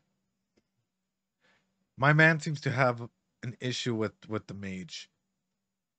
Clearly off of that flashback in the beginning. I would go ahead and bring it up like this. Wow, to think you're still traumatized by a mage and yet you still can't take over a city. Yet my man was over there teleporting across nations, across everything. He can go ahead and do things out of your wildest imagination. Here you are, injecting stuff into your eye and trying to go ahead and get a revolution or a revolt or something happening. You're down here in the microsphere while the mage is over there in the fucking arcanosphere, chronosphere type shit. Can you even touch him? Channel my aunt. Well, no, because sometimes in situations like this, like, here's the thing. This is going to sound really fucked up. Individuals like Silco, I met a lot of individuals who can be very manipulative, who have been very hurt by a traumatic past or whatever. It's going to sound weird. They get along with kids pretty well. I know. It sounds fucking weird, but not because they're great parents. No. But because they often try and teach them their ways. Oftentimes, like, you would find individuals like this who attach themselves to dogs, cats, pets, kids, who attach themselves to individuals whose minds are malleable, because that way they can leave a semblance of their legacy onto others, or have a semblance of themselves onto their pets. And that's exactly why, when it comes to a situation like this, I don't want to save 83% off early bird special, Mecca fee, $25.49 and minus $149, 83% savings. Hell no. I got a random pop-up ad, sorry. It just popped up on the side of my screen. But the reason why I'm bringing this up is, but it's a good deal. The reason why I bring this up, though, is when it comes to aspects like this, Silco, even though he might seem like this big, tough, bad guy, can actually also have a soft side. And as an individual, we all have our soft sides. As a therapist, as a psychologist, and so on and so forth, we tend to look for moments like this, openings, to allow people to open up and share about their traumas. This is what I'm paying attention to. If we were to have sessions together, I would go ahead and introduce, say, Señor Pingüino or something like that. And at first he might flick Señor Pingüino and be like, get that away from me. But guess what? Session after session after session, Señor Pingüino becomes a vital part in his life. Señor Pingüino becomes super duper important. In case you guys don't know, it's a big penguin plushie that I have, or a little penguin plushie that I have with us. Part of the channel, part of the legacy here, which I need to go and find. I don't know where he is, but he's somewhere. But the point that I'm getting at is we, as individuals, connect with others. We live off of connections. And this is why it's super duper important. I fear for Vander. He ran. I fear for Vander because Vander is in a position where he does not wish to be. Vander's in a position where, like, this is, oof. He can literally just, like, the whole power structure can go up in flames in a second. For what? Pride? For respect. Opportunity. Yeah. Everything they've denied us. You had my respect. The Lane's respect, but that was never enough for you. We shared a vision, Vander. A dream of freedom. Not just for the Lanes, but the whole of the underground, united as one. The nation of Zorn. Do you even remember? I trusted you. Bruh. And you betrayed me. Oh, that was him? I thought that was the mage. Oh, shit. Hey, yo. That's even worse. Well, this is awkward. I thought that was the mage. Well, there was no wizard. No, that's fine. Because at the end of the day, my big concept of this is, why did he bring you here? He could have had this conversation with you anywhere, any place, any time. Yeah, he decided to first off beat you up, second off bring you here in an environment where you have no control, in an environment where everything I say is law. I once again take control. Silco seems to be a master of this, a master of enabling himself in a position of power. How? Okay. Immediately, when in this episode at least, what did he do? What did he do, ladies and gentlemen? Immediately. When Silco first came on stream, how did he establish control? This is, he arranged the meeting. Yeah. I mean, he had already, like, since the enforcers even got there, before the enforcers even got there, because more than likely he already had that deal set. He was already in control. The moment he appears without fear because he's in control. The moment that he takes Vander and he puts him in this position, guess what? Vander can't fight back. Vander is now in his control. He has nothing to lose. Vander has everything to lose. Therefore, Vander must listen. In this process, though, Vander has to be careful to not lose sight of himself. By killing the enforcers, by everything, yes. This is why I'm saying Silco is such an interesting character. Just because of the way that he's been introduced, he's captivating. He is so fucking captivating. What I did to you, I've never forgiven myself. You are my brother. Aww. Too late. Well, you still don't understand. Can you imagine what it's like when your blood mixes with the filth and the river toxins eat through your nerves? Oh shit, okay. Oh, I hated you for what you'd done. But as time passed, so did my hate. I keep forgetting that the river is not clean. Oh, dude, trauma dumping, but at the same time, like, can you imagine literally getting beat up and you're like bleeding and stuff and you're being put in a non-clean water supply, non-clean water filter? It's just I was left with an understanding.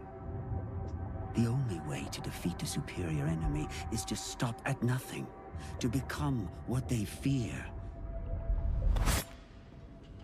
I hated you, but you kept my respect. Oh. Until you made peace with them. Played lapdog after everything we suffered. Ugh. I had no choice. Perhaps. But now you do.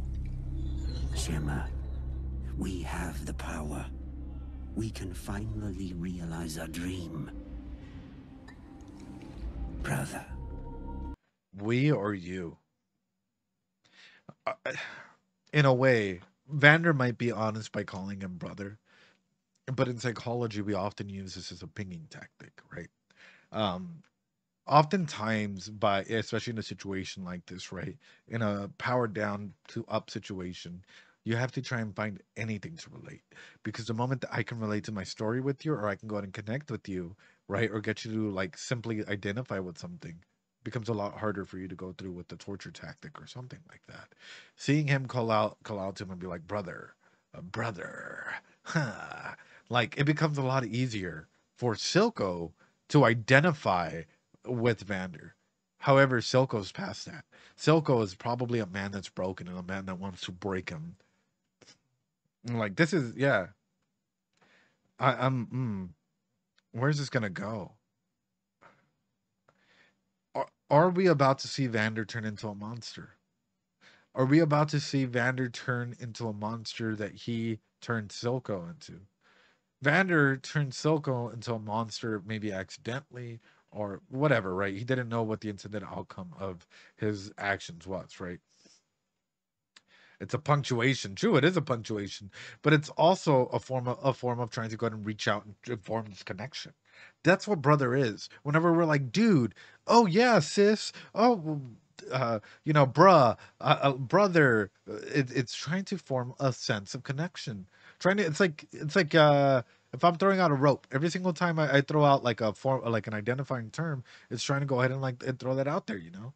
But this is why I'm going into this, which is, are we about to see Silco turn Vander into the monster that Vander turned him into, accidentally or on purpose? This is what the fuck is this show? What is this show? Look at what you've done, Benzo. These kids, in fighting topside, you'd sacrifice everything that we are. It's not the way.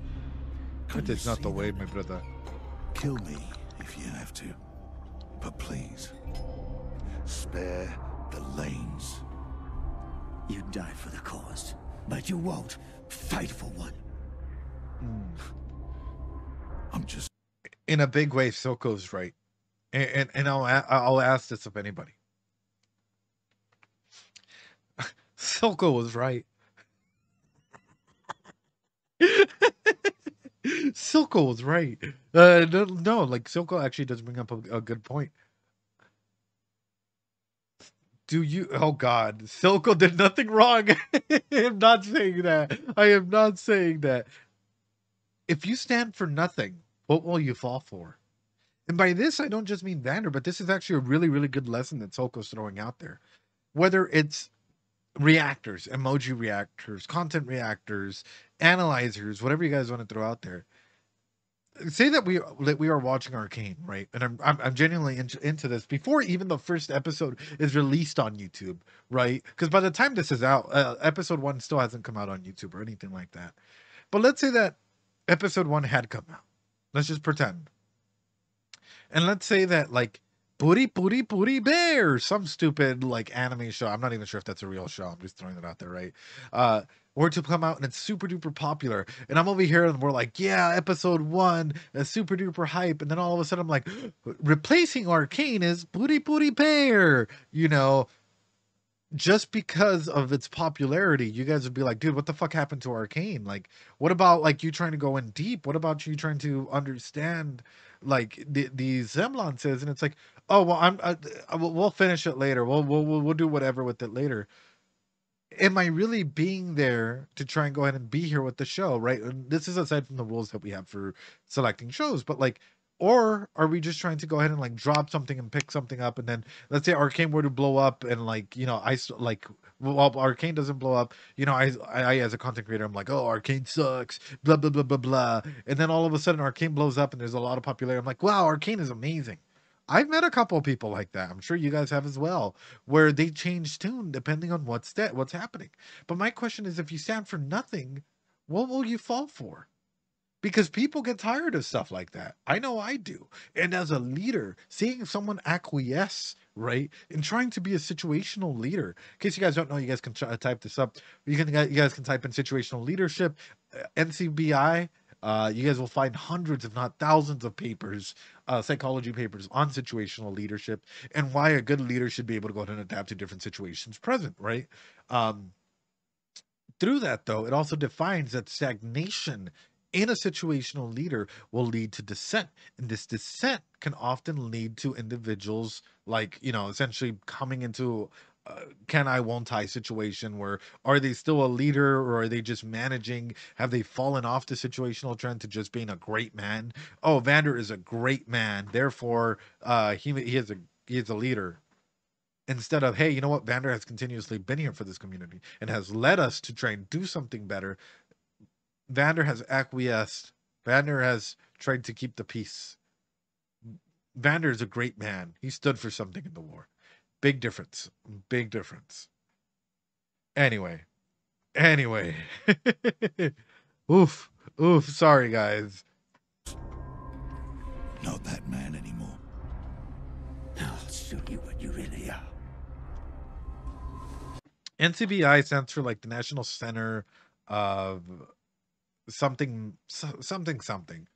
Just look it up. NCBI, like you can type in situational leadership, transformational, transactional, great man theory, and pretty much every single thing that I'm saying, you guys could look it up on Google and it'll pop up for you, especially on research paper, peer-reviewed research papers specifically. I'm gonna back it up though. Not the way. Can't you see that? Kill me if you have to. But please, spare the lanes. You die for the cause. Wow. But you won't fight for one. Wow. I'm just not that man anymore. I'll show you what you really are. Wow. And no, great. Damn.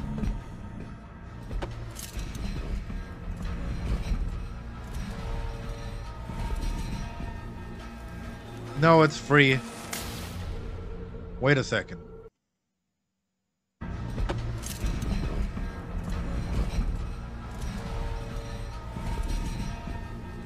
Wasn't this the girl that was fighting with him in the first episode or so?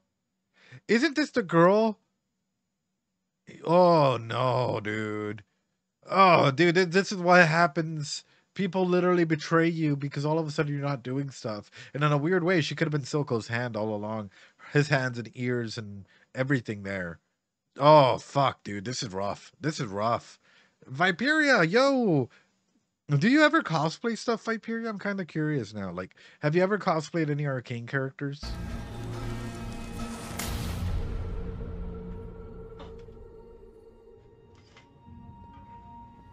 Hermedinger.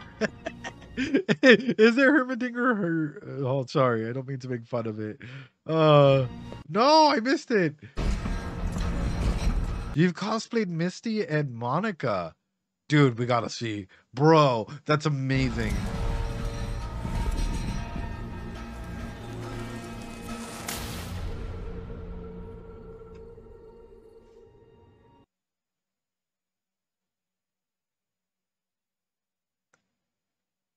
Oh, but I can't. Yeah. Yeah. Face, bro, just crop the face, bro, sister. Bruh. Actually, yeah. If you're watching this, Arcane, I'll be doing a face reveal pretty soon. I'll be revealing the tops, my face on the stream pretty soon. Followed by that, I might be doing a hand reveal. And then probably, hold on. Probably a foot reveal. I'll probably be doing some of that. Getting ready for my debut here. Oh, I wish. For free? Yeah, you guys know. Hey, yeah. Put those grippers away. Hey. Let me put on my grippy socks for a second.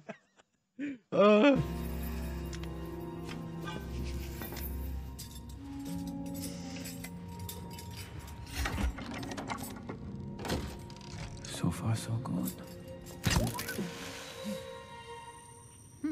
Willing to risk exile for your endeavor. That's quite the conviction. Counselor!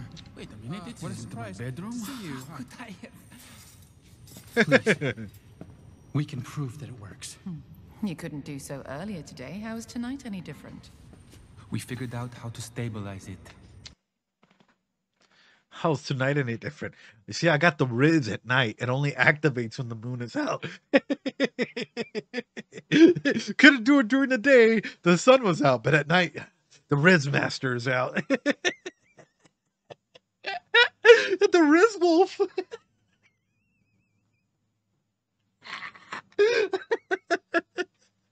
Oh, you guys are fucking killing me. Oh. You're the professor's... You gotta break. You gotta raise your standards, bro. At least do it for subs. What are you talking about, brother? What are you talking about, brother? Oh, man. Assistant. No, he's my new partner. Even if you managed to prove your theory, the council would destroy it. Heimerdinger will recognize... Oh, for foot reveal? You want foot reveal? Hold on. I gotta back it up because this was kind of funny.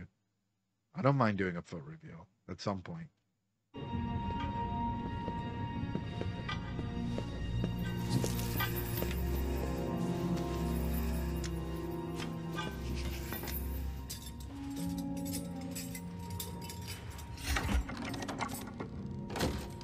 So far, so good. Willing to risk exile for your endeavor. I wonder how tiring that must be. It must be like midnight, and she's still fully decked out in this gear. Does this gold not weigh a lot? Like that's... I don't think feats against TOS, considering I can be in a hot tub. Ooh, hot tub Arcane stream next time. Unless we do episode 4 at some point. Oh, God. That's quite the conviction. Counselor! Wait a minute, it's what a into my surprise. bedroom? My dude. My dude, wait a minute. This isn't my bedroom. No shit, Sherlock. Oh, dude, Victor's great. Victor's great. Counselor. Wait a minute, it's in my bedroom. You're the vice dean. You're the vice dean. Who the fuck cares? Twitch be weird for sure. No, it's a joke. It's a joke. Please. We can prove that it works. You couldn't do so earlier today. How is tonight any different? We figured out how to stabilize it. You're the professor's assistant. No, he's my new partner. Even if you managed to prove your theory, the council would destroy it. Heimerdinger will recognize the potential. He already does. It scares him. It scares them all. What about you? I recognize that any worthwhile venture involves risk. Can I say mommy and not get in trouble for this one? Can I say mommy without putting on the hat? Yes. Okay. Okay, I'm glad. Cause mommy, bro, fuck. Like I'm about to just go fucking fully hand, man. Like swiggity swoogity, I'm coming for that booty. Cause damn, dude, mommy's hard, dude. Don't say horny jail, brother. Don't say horny jail. It's just yeah, I don't know. There's don't bonk me either, guys. What the fuck?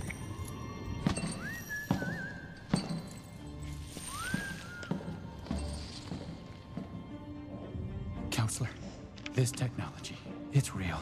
And no matter what happens here, it's going to change our world. We should be the ones to lead it. Piltover, the land of progress, equality, innovation. I know it sounds impossible, but when have we ever let that stop us? Please. Hi, just give us a chance. Mix Luth, how you doing? One night, gentlemen. Impress me, or I'd suggest you pack your bags. Oh, yes, ma'am. Yes, ma'am. Oh, Counselor Medarda, Hey, yo. You nearly scared me to death. Hey, you. Another late night. The work just doesn't end. Well, I suppose that's a sign of good business, huh? Yes, welcome in. We're analyzing Arcane. Well, if the enforcers hit tonight, we'll be ready. She could kill him. Same. But let's talk about that. Let's legitimately take that in for a second. She just agreed to let them do this for one night. What does this mean? One guard has a Massachusetts the one old American guard that got isekai'd into Arcane. Oh god. She's an investor. She's smart. Which at the same time, for me, it's this curiosity of hers. I wonder if this is what's going to draw a sense of attachment to them. A strong attachment, if that. It's also the power struggles among the council, right? Because what if this gets accredited to her? Guess what? She might be in a higher standing in the council. Thanks so much for the follow, Sleuthburger. Appreciate it. Like, that's one of the big aspects that, like, looking at, it's like, so she's positioning herself in a win-win situation. If this doesn't come through, no, nothing cost, right? If this does come through, though, I was the one that allowed it to happen because, innovation is principle for the Piltover, right? And this creator these creators are now my daddies, right? Like something like that, right? It's a win-win situation. I am now their patron or something like that. Like you can legitimately use it towards your own advantage. And I think it's very, very strategic of her in that line of thinking. Counselor. Yeah, right. Overpower her. Yeah. I think. Dibs on the bat. No. I found it. But I called it. Oh, Powder. Stop being such a big baby. I had a feeling it had been so long since I've seen you. Where's the... Oh, you're back. My heart. I can't. Powder. You deserve nothing but love and protection. Guys, drop Doritos for Powder, please. We have to protect the babies. We have to protect the babies. She deserves everything. She does. She really does. But But my thing is, this also terrifies me, because what if something had happened to Vi? Whoa. Whoa. Need to, yeah, yeah. Oh, I found it. But I called it. Look at that, dude. She's holding onto the doll as a form of, like, safety, as that safety net. What did I miss? Well, we're in 15 minutes in, and we're like 2 hours worth of analysis so far of Arcane episode number 3, which is pretty good. I found it. Respect the dibs. I found it already. Stop being such a big baby.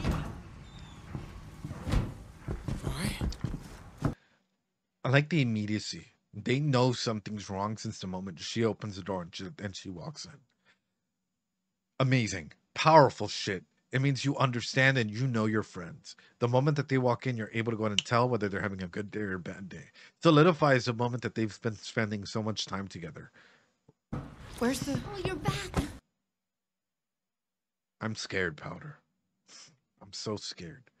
My heart is literally fucking thumping around all over my chest, just slowly descending into my asshole. And it's not pretty.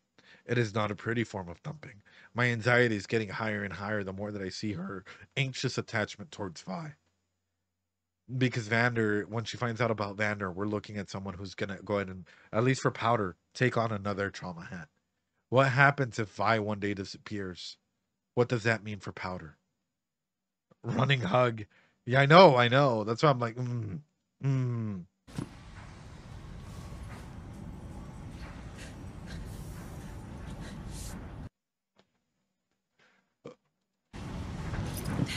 Oh no. Oh no.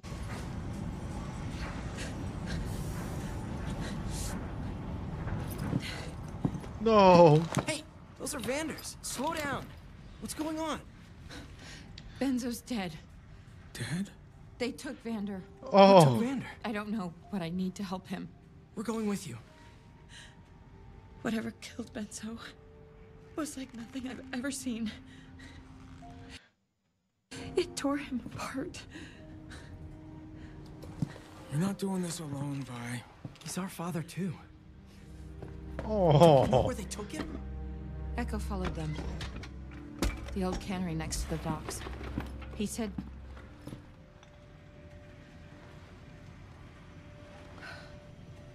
I need you to sit this one out, Powder. No!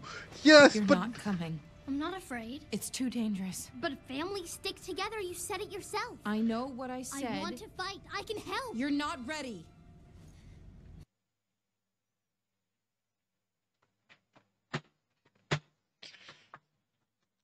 Ah!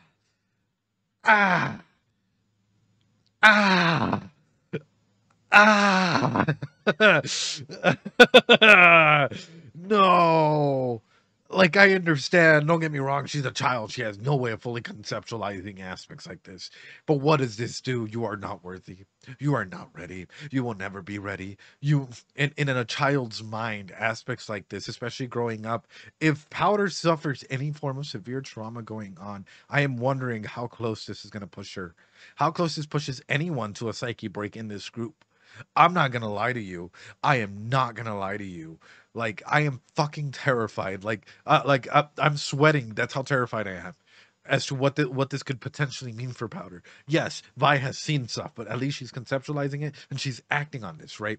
If we're looking at the polyvagal theory, this has automatically activated her into the action mode, right? She is in fight or flight. Fight is coming on. She's saying, I have to go and do this. She might not be thinking clearly in terms of how to go ahead and respond emotionally to situations. And I know she's trying to go ahead and lay down this boundary of like, you're not coming with because I can't afford to lose another family member. But she did not say that. So what does that mean? If I tell you, no, you're not coming.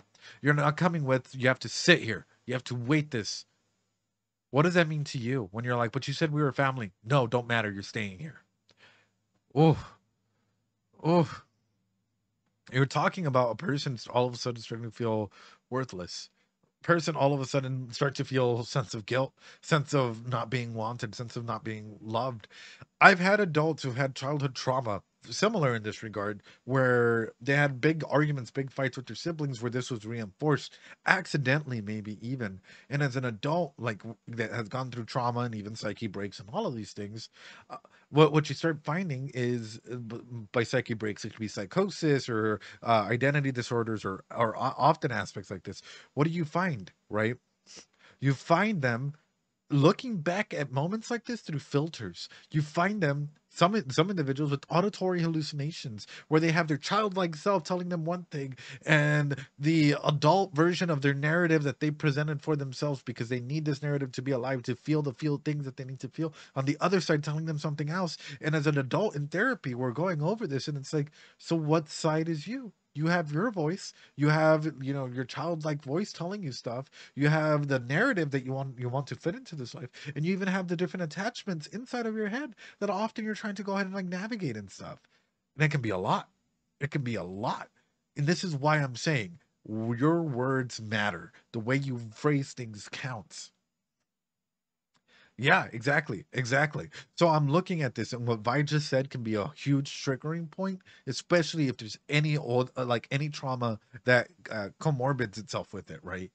Because a lot of people think, oh yeah, you just have anxiety, or like, sure, you might just have anxiety, but usually you have it with, like, you know, you have a comorbidity, you have anxiety with something else, right? A lot of people have, you know, they're like, oh yeah, you have, say, BPD or DID or anything like that, but that is also comorbid with other symptoms and other diagnoses as well. A diagnosis does not make a person, right? A person not makes a person, but through this, it terrifies me because it's already laying the groundwork for these characters to potentially have future harm as adults.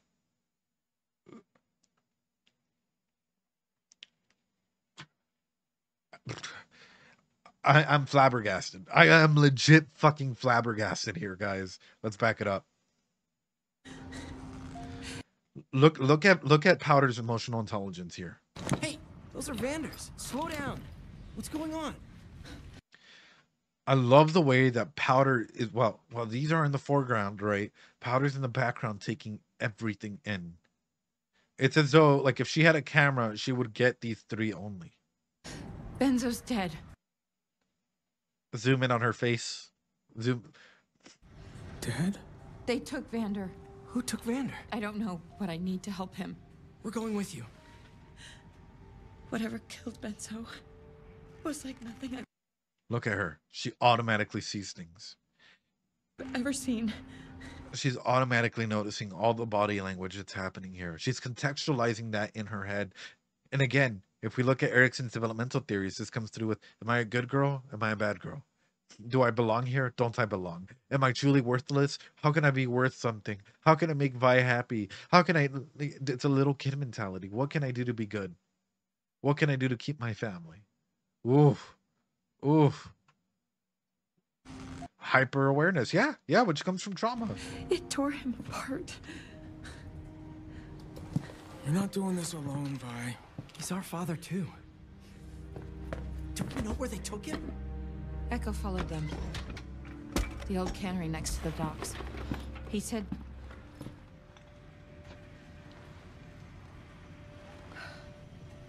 I need you to sit this one out, Powder. Oh, Powder. You're not coming. I'm not afraid. It's too dangerous. But families stick together. You said it yourself. I know what I said. I want to fight. I can help. You're not ready. Ooh. Ooh. You're Baby all Powder. I have left. Oh. I can't lose you.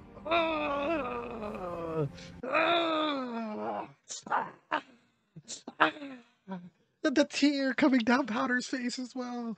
But also, you're all I have left. I know where she's coming from, and I know that means the weight that carries, man. The weight that fucking carries. Holy shit. That carries so much weight. You're all I have left. I can't lose you too. What happens if she does? What happens if she does lose you, Vi? What then? What have you just done? And I don't mean that in a bad way, because it might just, like, what I'm saying is words have meaning in a situation like this. We have to watch what we say. in a big situation like this. Like, ooh, ooh. And their option, exactly. And a lot of people, like, this happens everywhere, right? A lot of people try to insert themselves into a main character role and be like, if I were in their position, I would have done this. Probably not. Because ecologically speaking, if you grew up in a similar environment, your thought process probably fits into very similar trains of thinking. It's fight or flight, it's survival mode. And a lot of people, realistic, I know, because people are like, yeah, well, you're criticizing through, or like, you're analyzing this through, like, like therapist's perspective, which, yes, I am, right? Because what I'm saying is, a lot of people struggle through daily things like this. A lot of people have family events that happen like this. A lot of people have, so much happening like this in their life, where they feel unworthy, where they feel worthless, or so many things. And it's about being able to recognize moments like this in a show, being able to talk about these mental health elements, about the importance of talking to ourselves, about the importance of boundary setting, the importance of what it means to recognize this versus this, and what's healthy and unhealthy in certain aspects, because that allows us to be able to introspect in our current self. In the show, though, are you kidding me? This would be one hell of a ride. Really, really tough to be in. We are going to take a break really quickly, ladies and gentlemen. Yeah, I am feeling oof, that was a lot. We're going to take a quick 3-minute, 4-minute break. I need to go pee. Another hour has passed, ladies and gentlemen. We are 16 minutes in. 16 minutes into the show. We are over 2 hours in, ladies and gentlemen. What the fuck? we are 16 minutes into the show, ladies and gentlemen. We are taking a quick little break, ladies and gentlemen. Get a snack, get something, go to the restroom, do what you need to do. We'll be right back, ladies and gentlemen. We'll be right back. Let's go. You're not doing this alone, Vi. He's our father, too. Do we know where they took him? Knocked, you beautiful beast. How you doing? The old cannery next to Hope the you're doing docks. well. He said...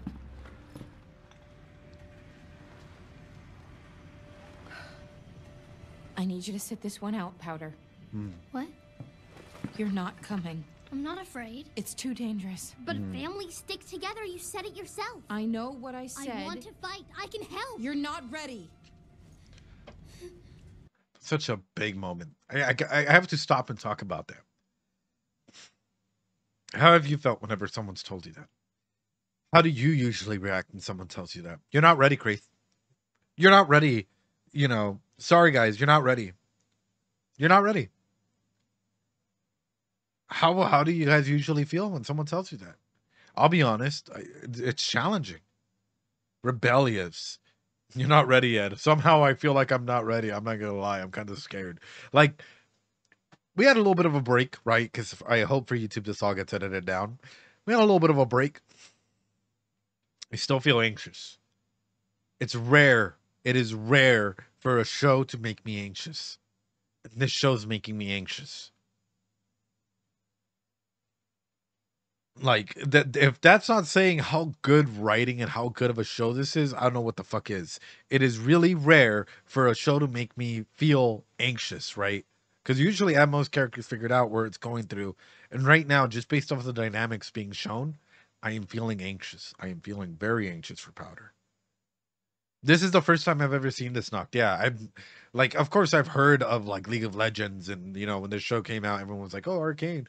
Never saw it though. I never even played the game. That's why I'm like, oh man, this is so fucking good. This is so good, but I'm so anxious for Powder. Like, oh. You're all I have left. So good. I can't lose you. Here. If they come for you, take this and run. Wherever you are, light it up, and I'll find you. I promise. Oh, bro. Oh.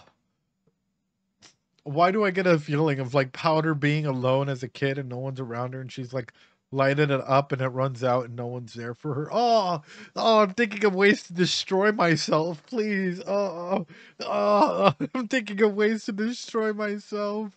Why? I can totally see that happening though, and then Powder just like losing hope. I have to stop. I'm literally fucking tearing myself apart here. Oh. To be honest, don't play the game. It ain't worth the nerves. Arcane's pretty good though. I kind of want to learn how to play the game though. That's been my main thing. I know some people have been offering, so I'm like, might take them up on that.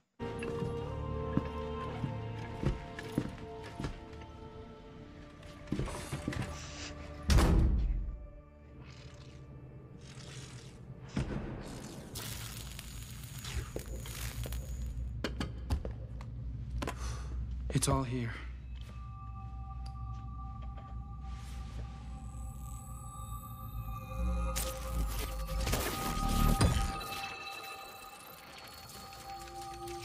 Time to crank it.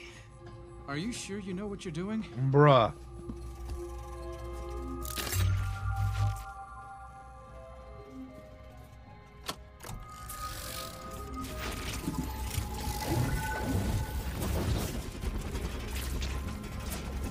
I don't think it's gonna hold. Look at the buildup. The resonance will stabilize it. Trust me. Trust, man. Oh. Yeah, that's sort of what I thought would happen. Powder. No. No. No. No.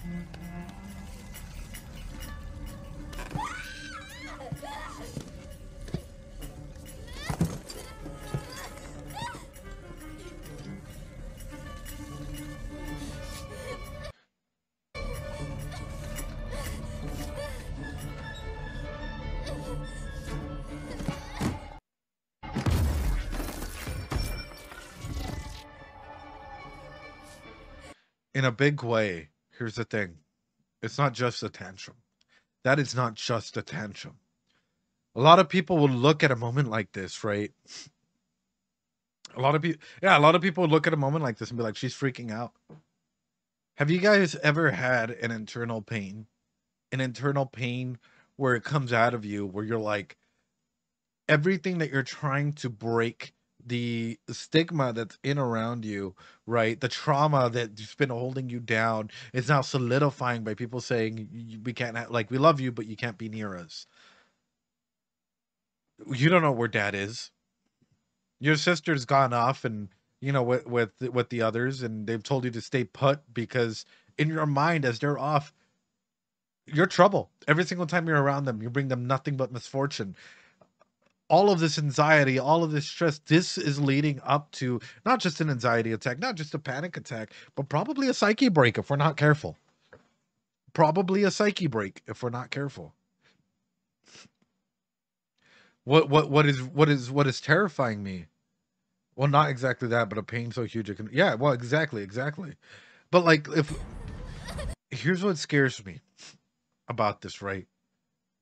Usually, yes, kids have tantrums. Kids, you guys have to remember, kids haven't learned how to emotionally regulate properly. A lot of kids don't know how to emotionally regulate properly. They learn off of their parents. They learn off of caregivers and whatnot. In this world, is there someone that's teaching them how to do that?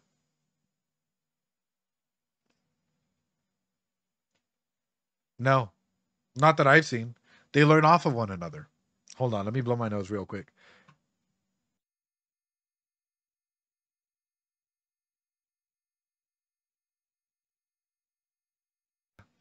Yeah, in this world in particular. Like, no one knows how to do anything. Like, Vander doesn't even. Vander is pretty headstrong. Vander will probably try and talk to them and be there for them, but maybe show them how to regulate their emotions is a little bit more difficult. So this is what's scaring me is, for me, I'm looking at the scene and I can see a lot of the self-talk. I can see a lot of the cognitive distortions come in. A lot of the self-endangerment that comes in through this, right? So, for example, let's look at this, right? That cry and that slobber that's falling off of her is not just a, oh no, they left me. This is a, I am alone. One of the biggest fears that people have. I am worthless. One of the biggest schemas and cognitive distortions that people have. Nobody loves me. There's no one around me, even though my sister left me. Like, if we start going through this giant list of things, what do we find? common core themes that even as adults would break us, much more a kid. That could cause identity issues. That can cause panic attacks to happen, anxieties through the roof, that can cause disassociation, probably even identity disassociation through that. Because who are you really? On one hand, you know, people might love a semblance of you when everything's calm. People might love Powder, but when shit hits the fan, oh no, it's Powder. You know, like, what are you? This is, yeah, this hurts. This hurts. When a kid does this, this is quite literally emotional displacement. In art therapy, in group therapy, what you'll often find is, especially if you ever like have a chance to, or if you ever have the chance to see any of the videos in group, right, is in group is specifically, what do you do? We love you, but you're trash. Yeah, we love you, but you're trash. What do you do in a situation like this? Like when a kid grabs a toy and rips it apart, what do you do? What signs does that give off? Not only that, she removes the head off of this toy. What symbols does that give you if you see a child doing this? For me, distress. For me, emotional dysregulation. For me, I might even ask, so I see that you took off the head. Why'd you go for the head? What does the head symbolize for you? Not to mention the toy is a grenade. But through that, it's like, why that?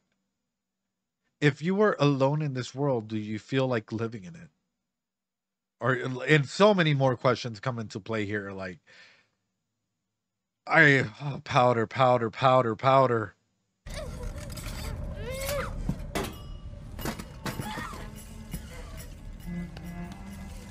Her hitting her head.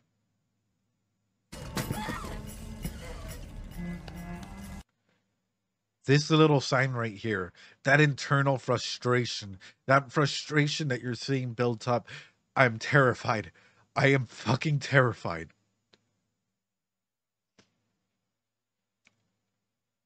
I am so fucking terrified. I have to get a hold of myself there. When doing outreach work out in the community and stuff like this, teens, young kids, whatnot, that are from domestic abuse situations and or worse, extremely traumatized and or worse, out in the streets being groomed, what do you often find? A complete shutdown like this. You find situations where even while they're in therapy and even while they're healing and stuff, any form of emotional dysregulation or dysregulatory events, it's that self-soothing, because this is soothing. I'm feeling pain, so I can soothe myself a little bit. What have I done wrong? Mea culpa. That type of a thing, right? And you'll see this often in situations where kids can't regulate themselves. And this is why I throw it out there. Whenever you see adults yelling at kids, calm down! Well, guess what? That doesn't help. That does not fucking help. In fact, that makes the situation worse. If you are acting this way towards a child, what is a child understanding? When the child does not even understand the basis of emotional regulation. When the child's role model of emotional regulations are the adults. This monkey is just a warning clock. It could be. I mean, the one... But this is why, like, the more that we go into this, the more I'm like, I feel so... Tell to calm down. He just yelled back that, and you care to talk. Yeah, because, yeah, it doesn't work. But my main thing is, we're human. We mess up. And as children, these are most vulnerable years. Children's, like, literally developmental periods are some of their most vulnerable periods of time, which is why they need the extra support. Whew. Ooh.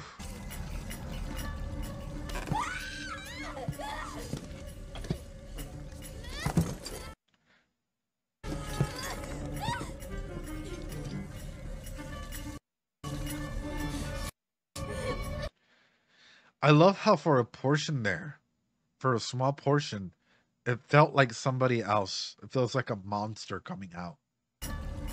Look, the yelling, that primal version of Powder. That version of Powder that's, there's nothing left to lose. The version of Powder that's hurt. This version of Powder that's... And even with all that snot and everything, look at her go. She stands up, she's ready to smash this, and then Powder comes back. And if you look at the camera, there's even a little bit of distortion, letting us know that, like, she's not thinking straight. That Powder is not okay. Powder is struggling. Look at this. The little bit of like the zoom in and the shake on the camera it's noticeable.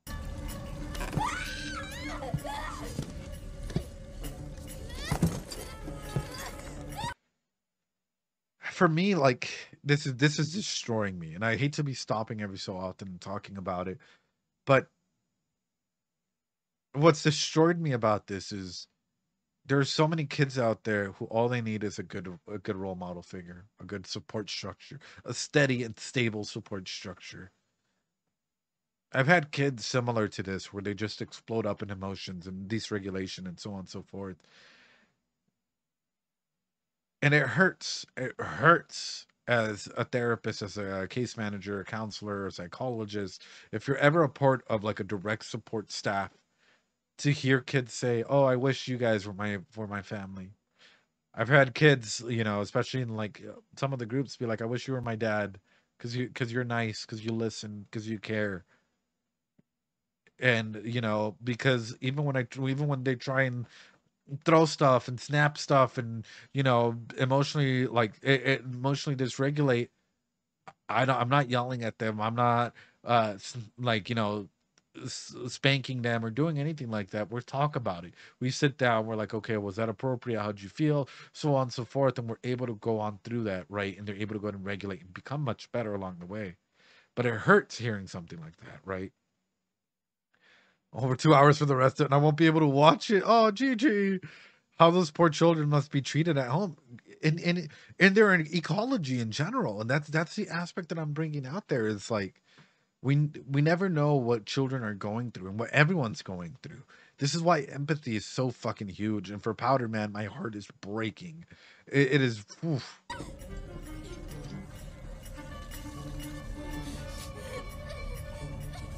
That one tear.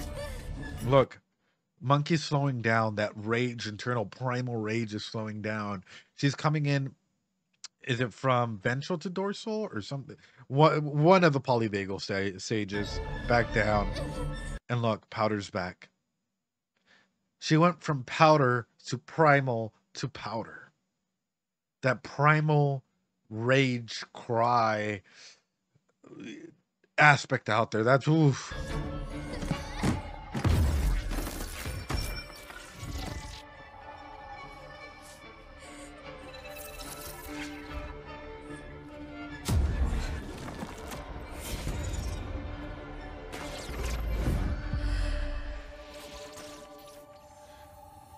Oh no. I can help them. No. Your emotional mind is not a mind to be making decisions in. Your emotional mind, repeat it after me. My emotional mind, I should not be making decisions with. My emotional mind, I should not be making decisions with. Repeat it with me. Repeat it with me. My emotional mind, I should not be making decisions with. Because no, Powder. Señora Powder, por favor. Por favor. Yeah, please let that cement in, because fuck.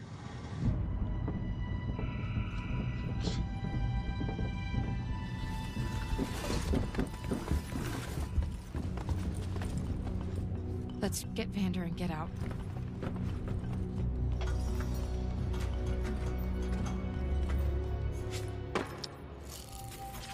I told you it would work. All yours. Wow. It's never done that before. All right. Here we go.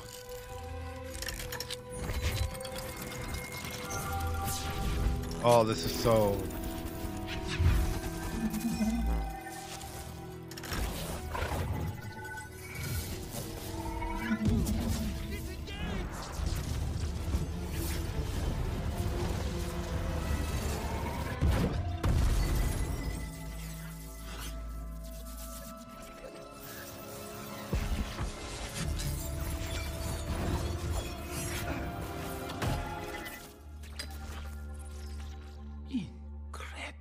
the sound design, incredible.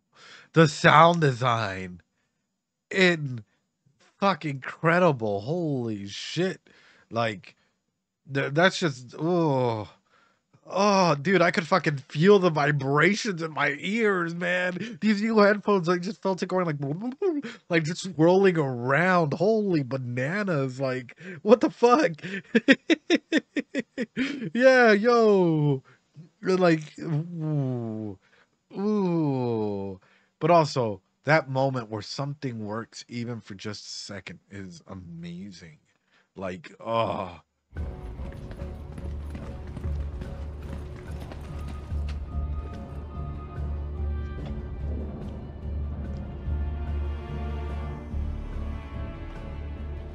Snake. This is Foxhound. We've located cars.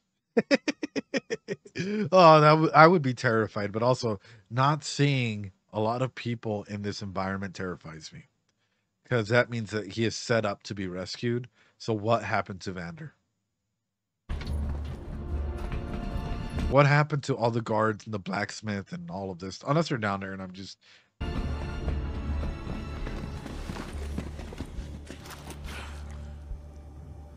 Fine. What are you doing here? We're breaking you out. Milo, on it.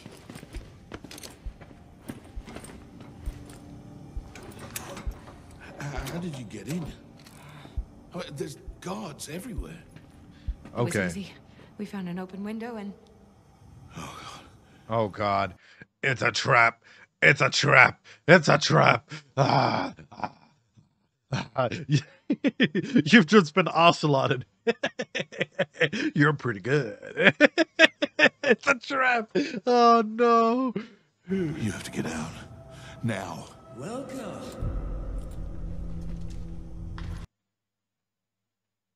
Oh, Burnham? Found an open window and... Oh, God. You have to get out. Now. Welcome. To the internet. Oh, I have to make at least a little bit light in this brevity because it's because it's a heavy shit, guys.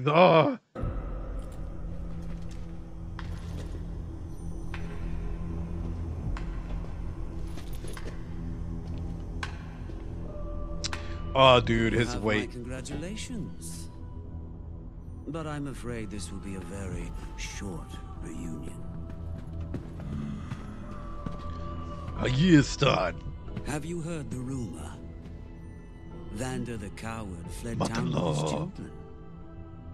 And they were never seen again. Have you heard the rumor, though, that you let us go free? Because I heard that was a good rumor. Oh, dude, my boy Silco is something else. He's so threatening, but at the same time, he's so giving in that regard. Like, he didn't have to go ahead and do this, but he's so... Think about it this way. Why is Silco doing this unless there's a bigger purpose at play? Like, he might challenge him a little bit, but I have a feeling that whatever needed to be done to Vander already happened. What would you say to make Vandal make you go free? Oof. Yeah. Silco has that villain power down, but it's so great. Also, he has fucking drip, bro. You have... Like, out of everyone in this show, he has, like, some of the best fucking drip out there. Like,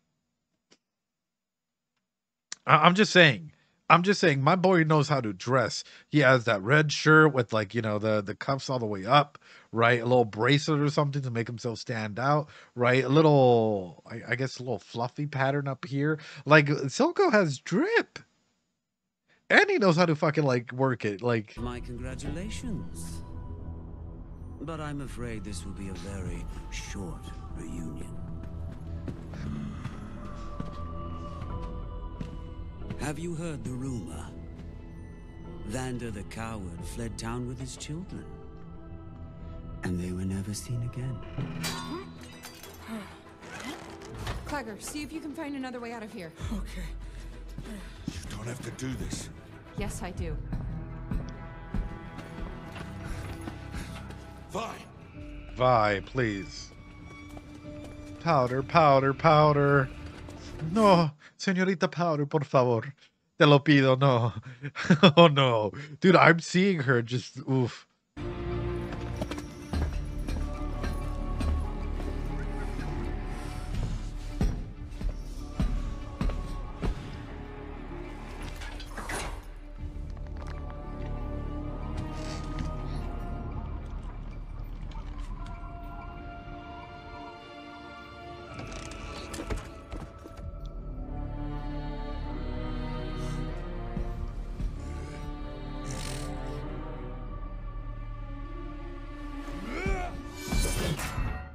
Ooh.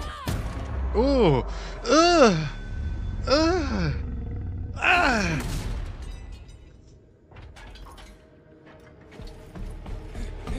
That boxing stance too, bro. She coming in there. Also, guys, if some greatest advice anyone can ever give you, someone pulls out a knife, you run. Or if they're like, I'm sorry, I hate to put it this way, unless even if you're a CQC Master 9000 or whatever, bro, better safe, stay safe, prioritize your own safety. Hate to go ahead and put it this way, you know, like be safe, because a lot of times people think, oh yeah, I learned one more shorts, I can do certain things, but the boxing is, oof, you never win. Exactly, Starman. That's what I'm saying, like. Ooh. Ooh. Good. Wait, hold on. That was a good kick, too. Hold on. Bah. Look at that roundhouse kick. It was really well placed, but he's just completely open. So he should have kicked and then gone with the side kick if he really wanted to do any type of damage or push her off edge. My dude literally just thought one kick was going to do it, but like, come on. So nice under, right? That's a really nice duck. Opens him up. Good swing. Like they didn't fucking learn. Where's his guard? Coming through. According to Science Set, knives hurt. They do. That would have probably dislocated that pretty easily. Love the fact that he threw a kick. Hate the fact that he didn't follow up or keep his guards up, especially protecting this midsection here.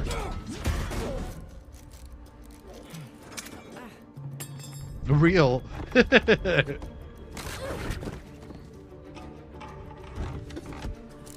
Milo. Take a breath. You can do this. Oh. Whoa.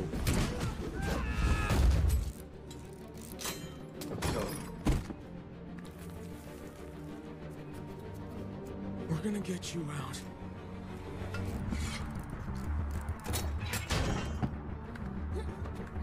Powder. Ooh. Ooh. Silco, how are you not looking at her and being like, I want you in my team? How much? I want you in my team. I'm looking at her and I'm like, hey yo, that's some pretty good boxing. Like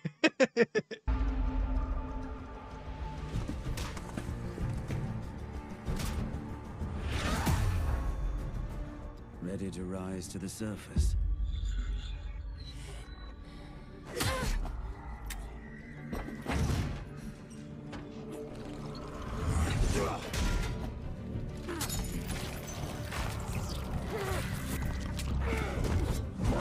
Oh, nice shot.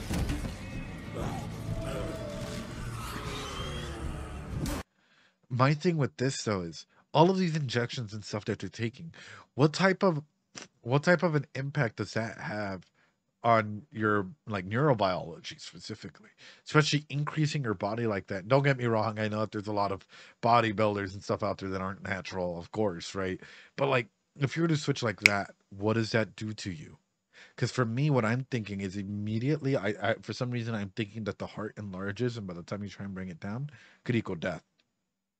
could equal death, right? Enlarged heart probably leads to some type of like heart failure or something. Like, he looked pretty broken already. Yeah. Short-term gain mentally. Probably is. It probably is. And this is why I'm like, oh, man. By the way, Ed, I know how that feels every day when I drink Mountain Dew. Baja Blast, son, bro. Oh, bruh. It is particular. I think he got smarter. I mean, you can get smarter, but like, I don't know, man. I don't know. This is messing me up.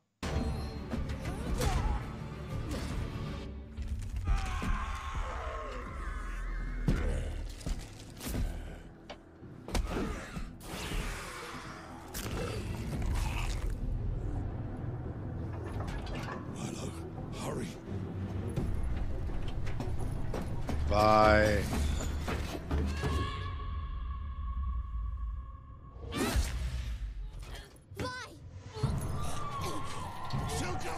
No way. They wouldn't kill any of the kids. Come on. No fucking way, dude. No fucking way. No.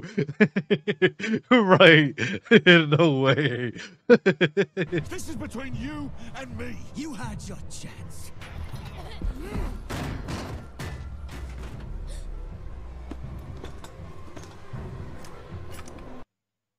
Hold on, I just saw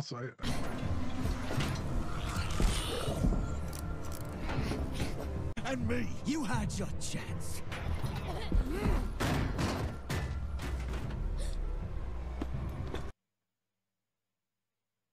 the fact that she like, oh my god, Powder.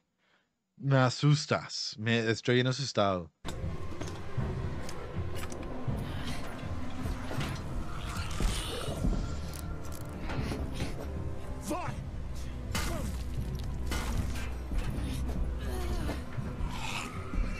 Powder.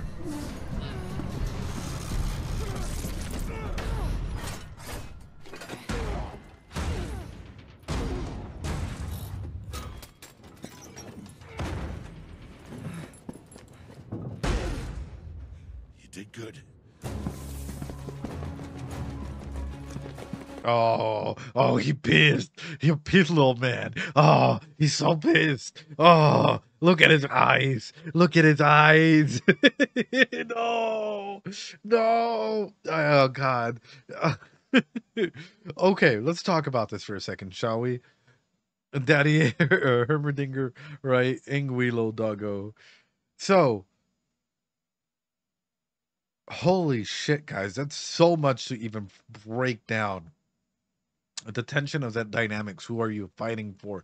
Powder only being able to go ahead and observe from the outside. If something happens to them, I can't even, I don't even know where to begin with Powder. Because for me, it's like Powder automatically means like, we're talking layered trauma. We're talking multiple layers of already formed trauma, solidifying and adding a whole new thing on top of that. Like, Vander, seeing all of this happen as well, the anxiety, the stress, the trauma, everything that's happening, bro. This is a wild fucking show in the best way possible. Like, I love it. I fucking love it. Like, even in the Be Right Backs when I'm like in the restroom or like, you know, getting a drink or something, I'm like in my Discord, I'm like, holy shit. Like the bot, I'm like, this show's amazing. Stop this lunacy and whip! Get almost through. No pressure. That sounds like pressure.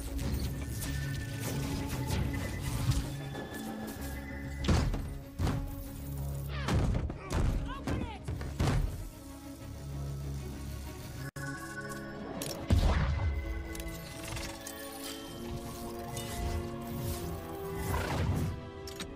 Whoa. Whoa.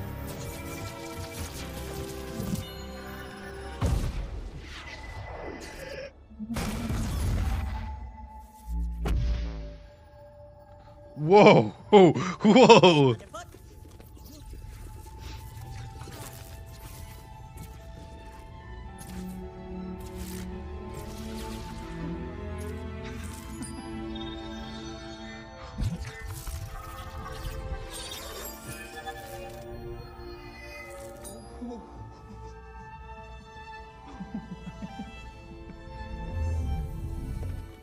You've actually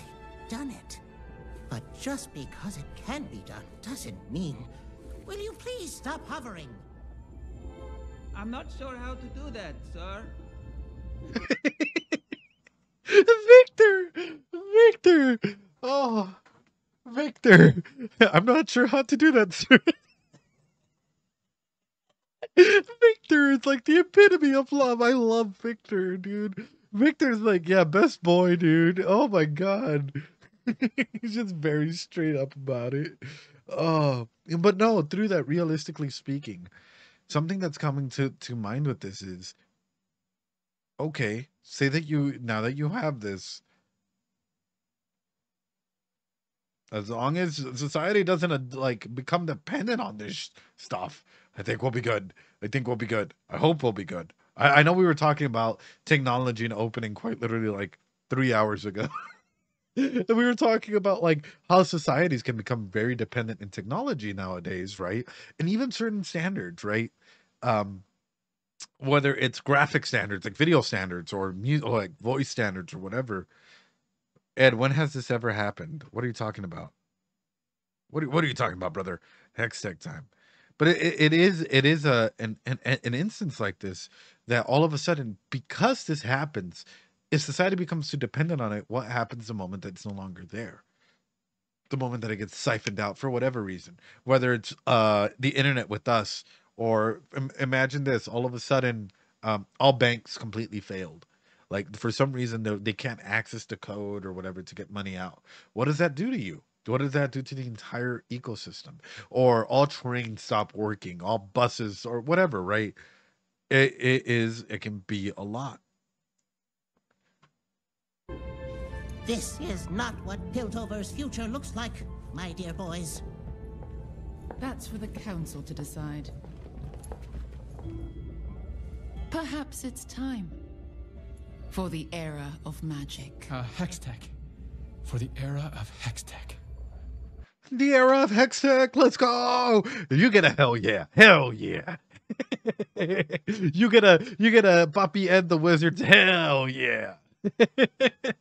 Dude, be still. How do I get that? My heart. Dude, I'm so fucking hyped. My dude's over here like, nah, not wizardry. Hextech. Branding.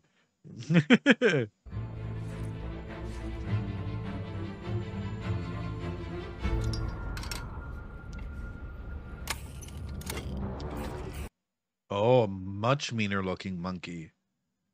Is that how you were feeling when you painted this? Oh.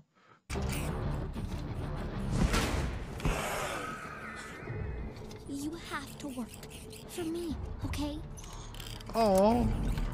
Oh, I can't. I can't. I can't.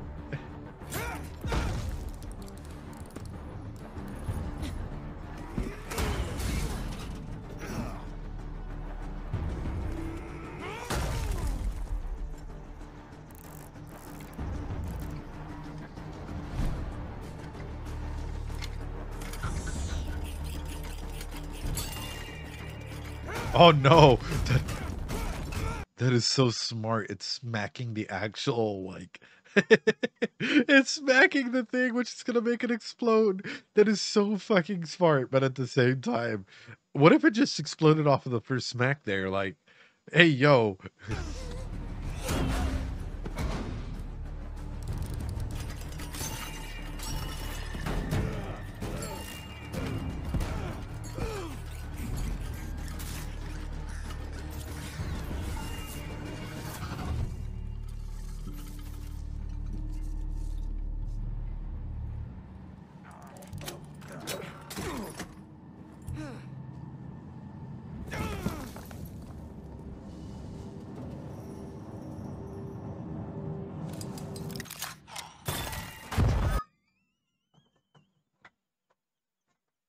The suspense is killing me. Oh, Powder finally did it, but what? No.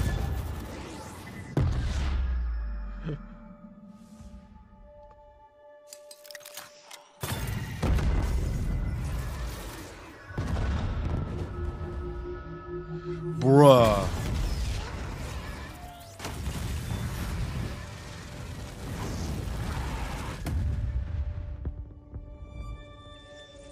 Powder. Powder.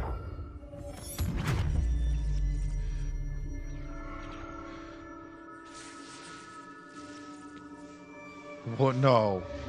No. No, they wouldn't. They fucking wouldn't. No. They wouldn't. No. No.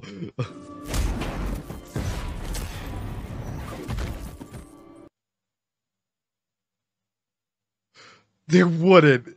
Oh my fucking god. Yeah, they wouldn't fucking kill any of these kids, right? It's Netflix. They wouldn't fucking do that shit. Oh no. My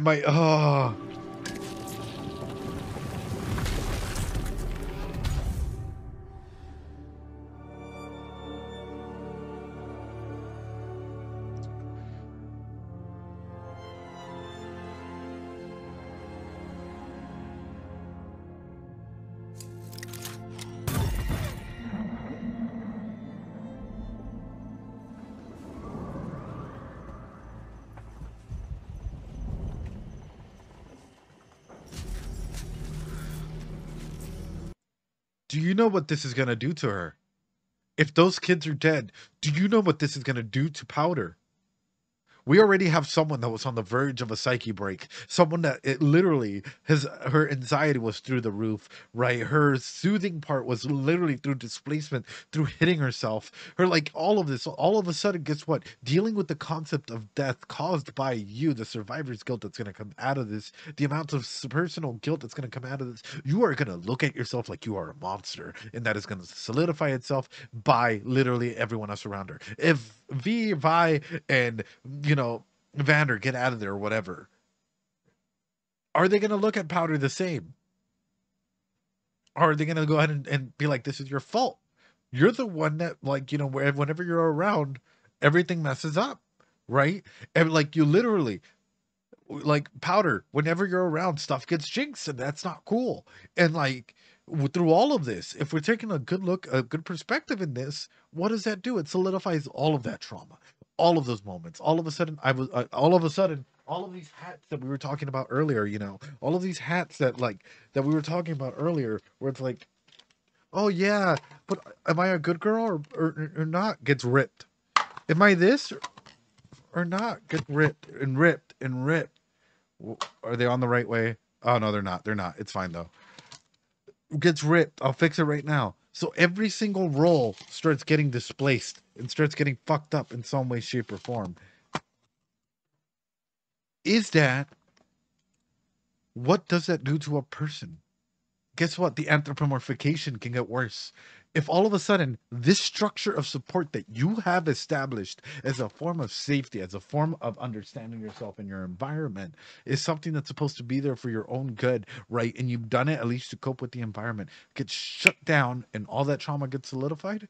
Oh, I might be fucking 40 years older, right? And she might be like, oh, wait, but how, Senora Ram? And but you should go ahead and do this. And let me go ahead and like paint Ram all over the place. And I'll talk to Ram. And traumatic moments might appear because with PTSD-C, specifically complex trauma, you might start getting different visions. You might start getting hallucinations, paranoia, auditory hallucinations, visual hallucinations, literally disassociation, identity crisis. We're talking about literally from the years, I think it's 0 to 12 are some of the most important developmentally milestones. For some of Erickson's and for others as well. You have 0 to 18, of course, important. But 0 to 12 being some of the most important for establishing identity, important for so on and so forth. Trauma that happens between those time periods can go ahead and cause, yes, psychosis, right? You also have like BPD, but most importantly, you have issues of identity disorders. And this is something that I'm fucking terrified that if this does come through, and if Vander isn't going to be the supportive parent that he should be, and at least take Powder out of this and be and care for her, this shit might get worse. This shit might get worse.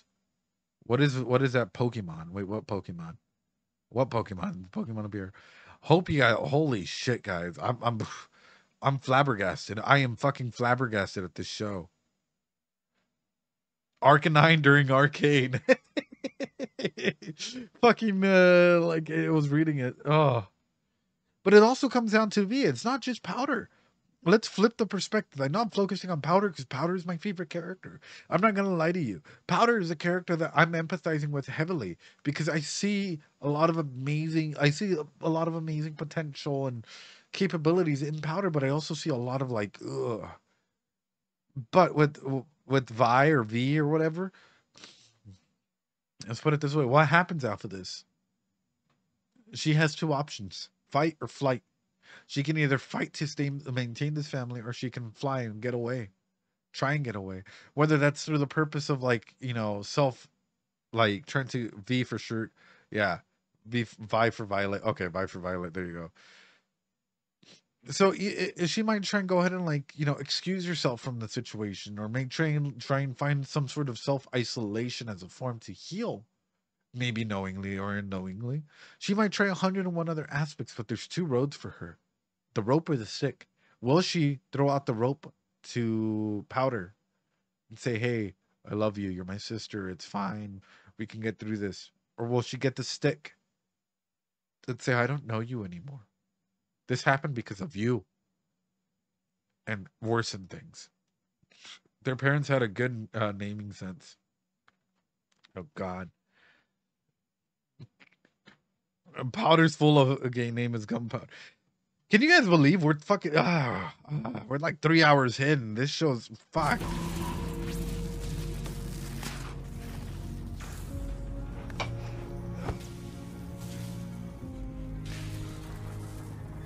No. No.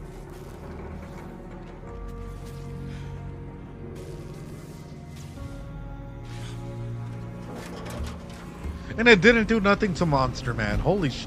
He took that shit point blank and it did nothing to him.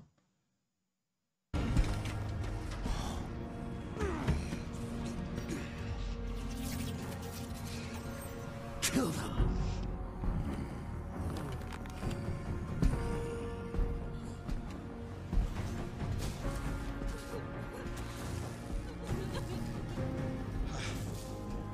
Holy shit.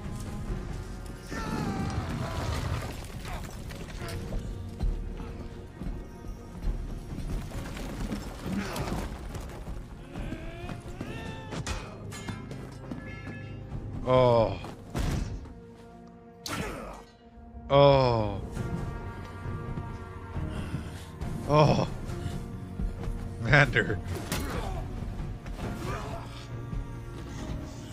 Oh, you pissed him off. Oh.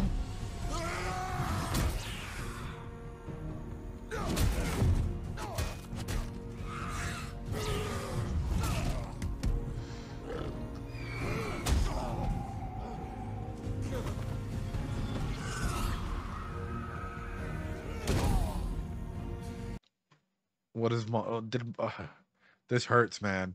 This fucking hurts. I can't. Ugh. And John Cena with the FU. Oh God, that hurts, dude.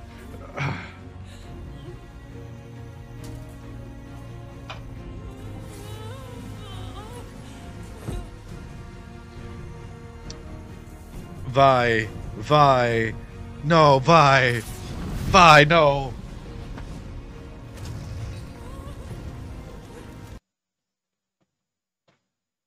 I can't. Vi, no.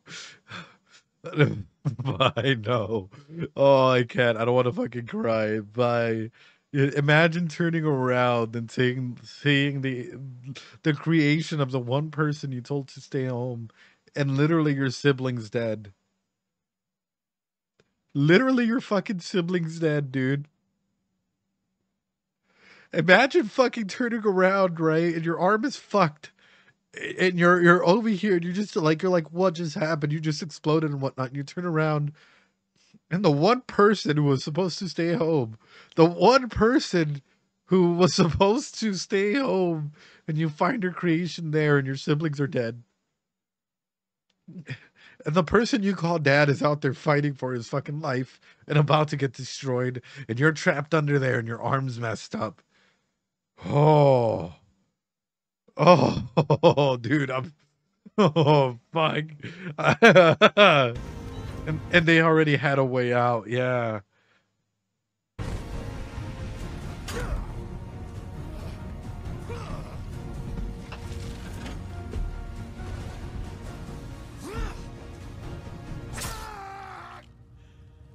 No.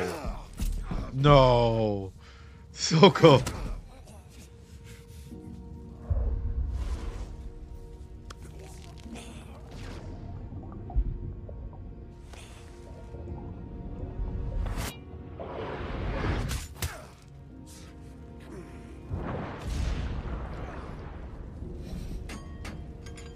No.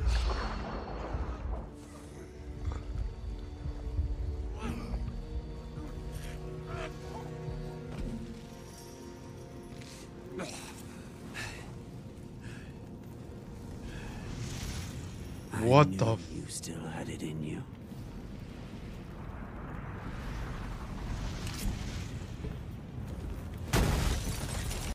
Wait. But that monster thing just fell on him. That monster miasma just like.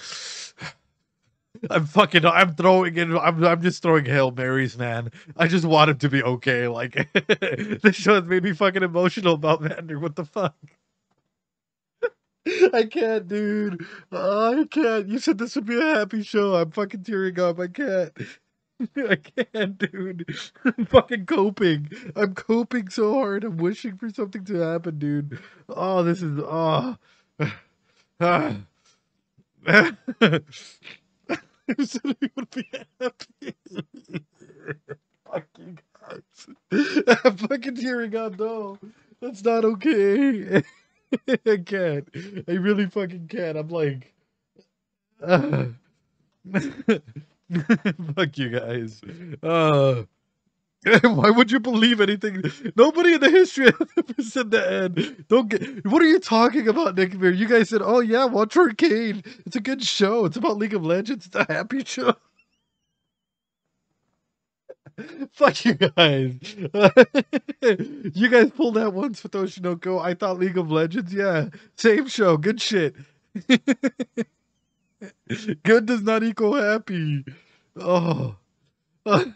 It's never. No, stop, guys. I plead the fifth. Oh. Oh.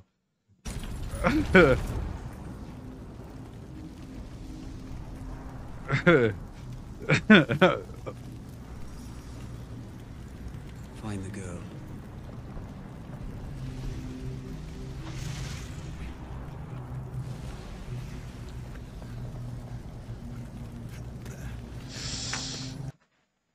The little piece of glass sticking out of his fucking hand, dude.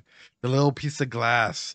Just, I know the fall and everything must have hurt, but like, damn, you can really feel the pain. You can really feel the pain, like, out of everything. Like, wow. It was on stream, Nick. It was on stream, like, when we were first suggesting the shows and stuff. Oh my god.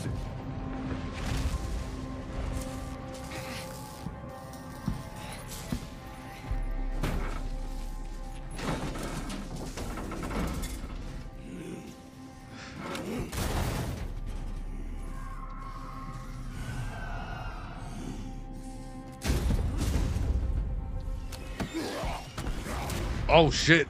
Oh shit.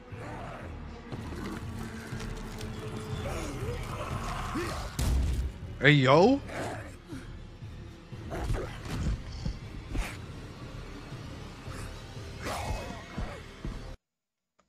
I am not a wizard. I am not a wizard. I am not a wizard. I am not a wizard. Oh no. I am a surgeon. No, when like earlier in the episode, this was hinted at as well, which was the whole like, you know, oh, you're so stubborn, you know, that whole line of monsters and stuff. Like, wow, that's some impactful shit, guys. Like, good storytelling.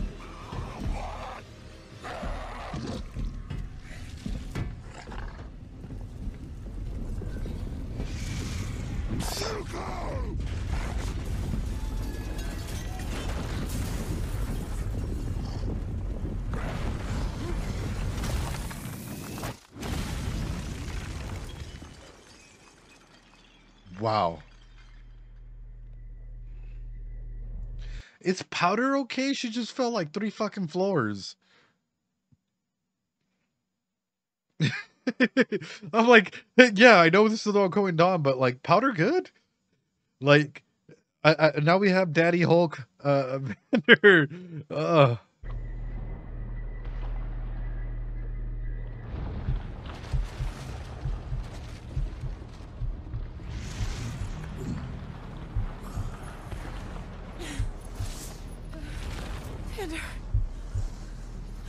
Vander.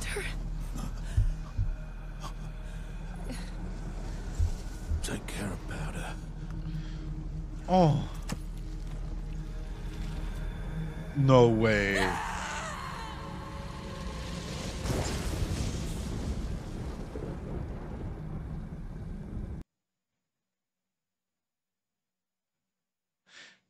Is he really dead, or is this just like, oh, hold on. Hold on, did he just consume a large amounts of it and just turn into like local jacked man in your area? Is trying to look for you like less than 2 miles away. Like, oh no, oh no, oh no, oh fuck, dude, no, I can't. I can't do a second Vander step.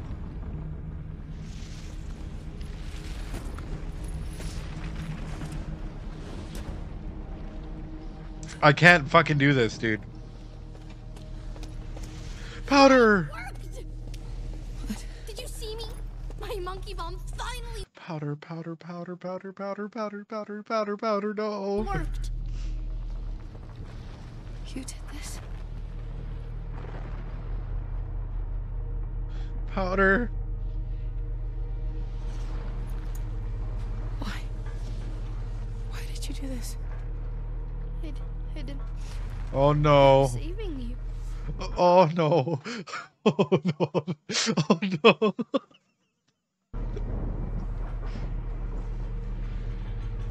I only wanted to help. Dude, that's... I only wanted to help. I only wanted to help I told you to stay away.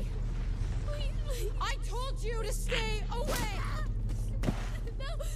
Why did you leave me? Because you're a jinx. Do you hear me? Why would you fucking say that? Oh no, I'm like legit tearing up, dude. What the fuck? No. Oh fuck, dude. This is not okay. I told you to stay away. I told you to stay. All she's asking for here, because this oh I'm fucked, guys. I didn't think I felt like there was gonna be a miscommunication or something happening, but she has every right to fly off the handle here, Spiffy. But the thing is, in a safe environment, yes. In an environment like this, it solidifies everything. And for a child, with everything that happened, yes, she messed up. No one's gonna take that away from her. But in an environment like this,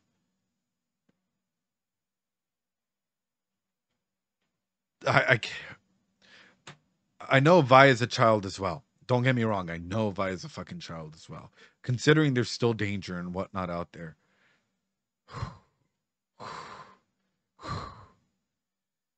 You want to talk about cementing trauma? They're both kids. They both let it out very much the way kids would.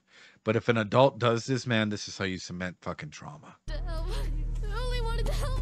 I told you to stay away. Please. I told you to stay away. No. Why did you leave me? Because you're a jinx. Do you hear me? Milo was right. No. Wow. Wow. I can't, bro.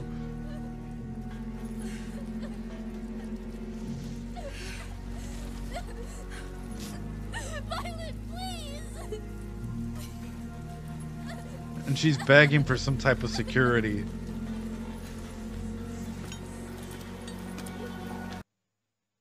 She's begging for some type of connection. Her whole thing is on attachment. Powder just needed somebody. If somebody would have stayed behind with Powder, everything would have been fucking golden. Powder just needed some type of emotional stability, attachment, security, and no one has given that to her. She, as an adult, if she becomes an adult, she is going to be someone that literally her best friends are probably going to be her. No one. Probably the ghost in her past. Powder is in a situation where quite literally kids that are going through the situation, people that need an attachment, a sense of security, parents, caregivers, something like that. If they're not being given caregivers, they become anxious, they become avoidant, and yet in the future, if they ever come in contact, they might become really mistrustful. They might become that the only people that they can trust is themselves because no one's ever been there for them. How can they be there for somebody else if no one's been there for them? If the whole time they've been told you're worthless, you're a jinx, nobody should be around you, you are worthless, and solidifying these concepts for them. Little man should have been, yeah, little man should, ooh. But the thing is, and here's a reflection on this, Vi is a child as well. This is where the adults, Vander, other adults around Vander should have been like up to doing stuff, right? This is where you have to remember Vi is a child as well. And this is a situation. I know we were talking about aspects of control earlier, where sometimes things are out of our control. I talked about this at the very beginning.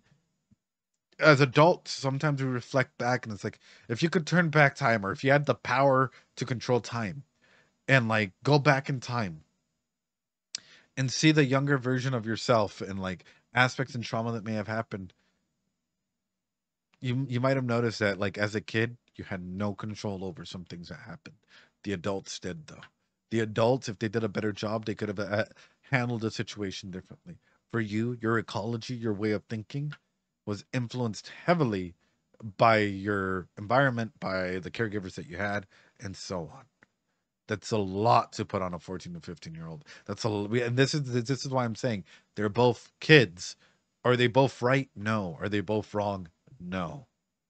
It's a series of unfortunate events where both of them are dealing with insane amounts of trauma, and my heart breaks. Like I'm literally like I'm holding back tears, and I've been holding back tears for a bit because this is fucked, dude. The amount of trauma that comes into this, the amount of relatability and actual trauma that a lot of kids and people go through from this is wow. She just lost her father and her brothers, and yeah. Even worse, her father's laying dead next to her, and all she's caring about is for Vi's attention. And Vi is walking away. Her father's laying dead right here, and Vi just walked away. And she's in the middle with no one around her, with it raining. Fuck. Fuck. Allowing her to take in the scene as to in the goggles of her brother dead. Please come back. Please, I need you, please. The "I need you, please" kills me. Holy shit, dude. Oh. Oh, I can't.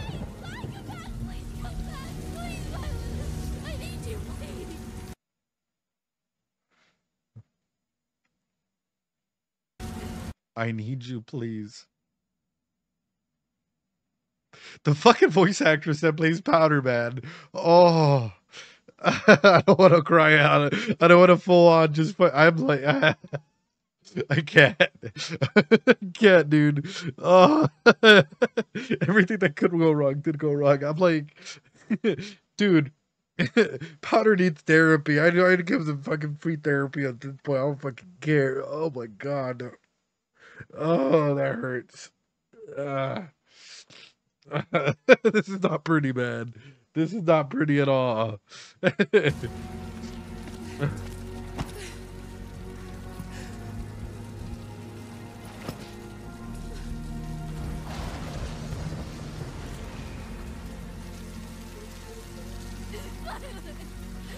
here's the danger. Here's the extreme danger. Here's the extreme fucking danger. Powder, at this point in time, I'm not going to lie to you. I'm not going to fucking sugarcoat it. And this is why I talk about emotional regulation. This is why I talk about being there for your kids or being there for others, especially when they need them. At this point in time, when this pedestal is empty, what happens? You can easily, this is where hyper dependency comes into play. We heard her like throughout this whole entire thing, we've been talking about dependency and attachment issues. If anybody else comes around and fills that void, what will happen? If anybody else comes around and shows an ounce of fucking empathy, what happens? This is why it's important. This is why I love attachment dynamics and studying attachments. You become hyper fixated. They are on the pedestal now. They are individuals that you can trust if anybody comes around during this broken time. And this is where you get toxic relationships between like, you know, even just partners or siblings or whatever at moments like this. When you are at your worst, when you are at your down, when you already have issues with dependency and someone comes along and shows just a shred of empathy. This is why this is why I always talk to you guys about no matter what, we should be showing empathy. We should be showing some type of love and whatnot. Like,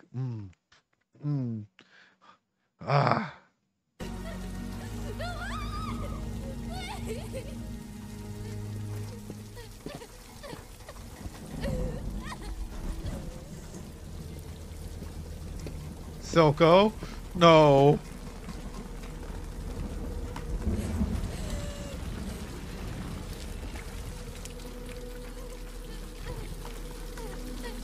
Silco.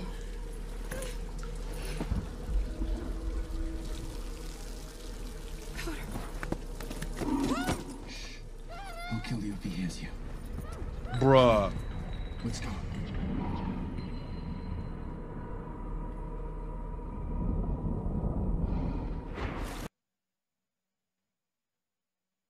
Enforcer, that's powder. Powder.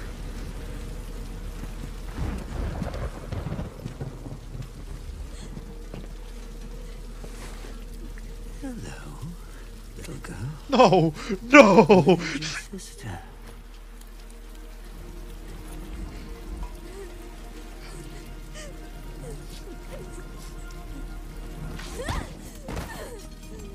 Oh, powder. Oh. Oh no. She left me. And she hugged him.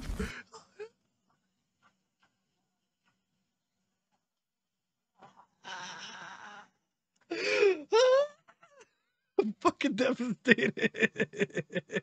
I thought she was gonna hit him. She hugged him. This is trauma, attachment trauma 101. Oh no. Oh, oh,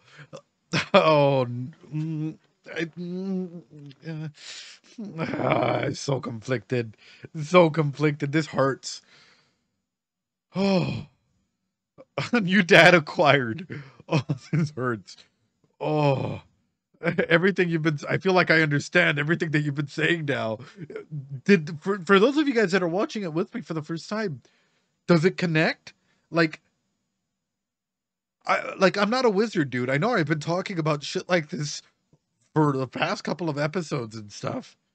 But does it make sense? Does it connect? I hope it does, because like this is all about behaviors, and this show has done it so fucking masterfully. So fucking masterfully. This show thought out about the characters' dynamics, their psychology. What happens if this goes on? Like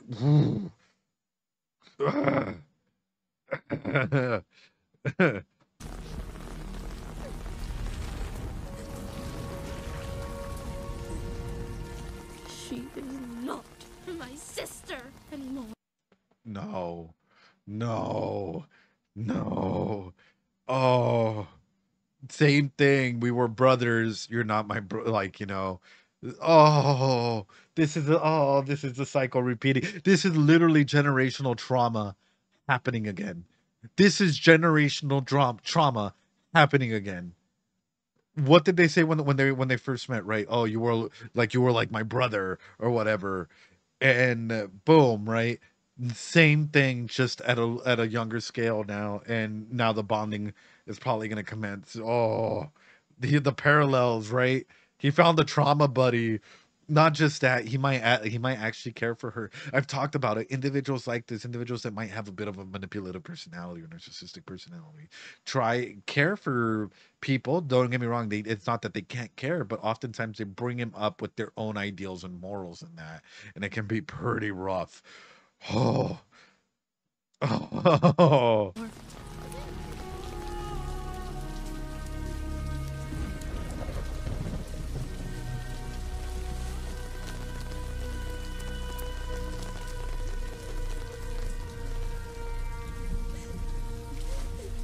And he hugs her back. Oh, Silco. But at the same time, okay.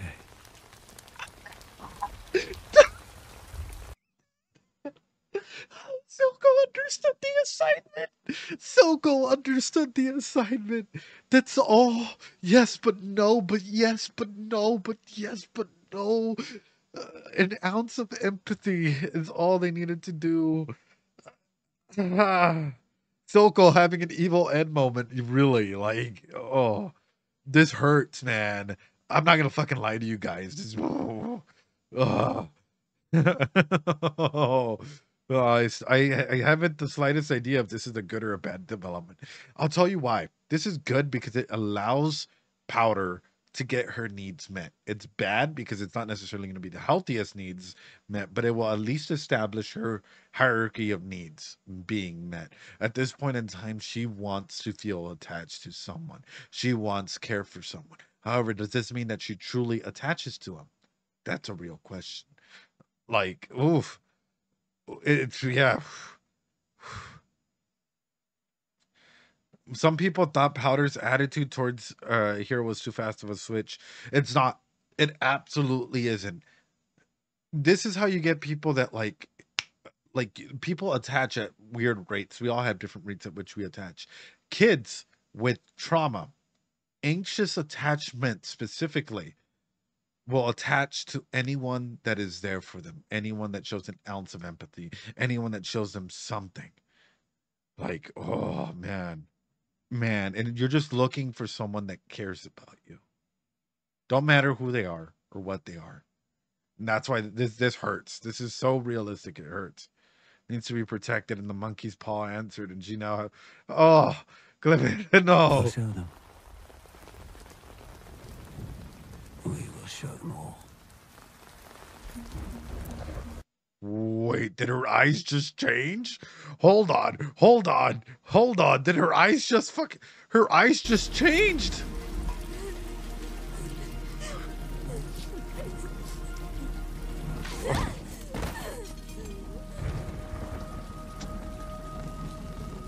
She left me. Yeah. Yeah, it's like you've been rejected. Oh my god. She is not my sister anymore.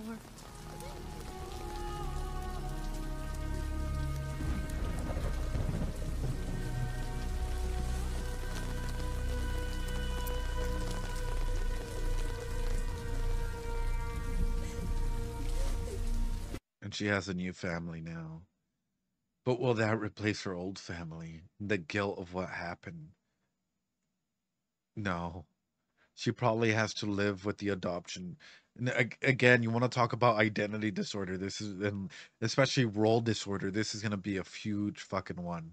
Because now there's all these people that she might start considering family going on in the future, especially Powder growing up and whatnot.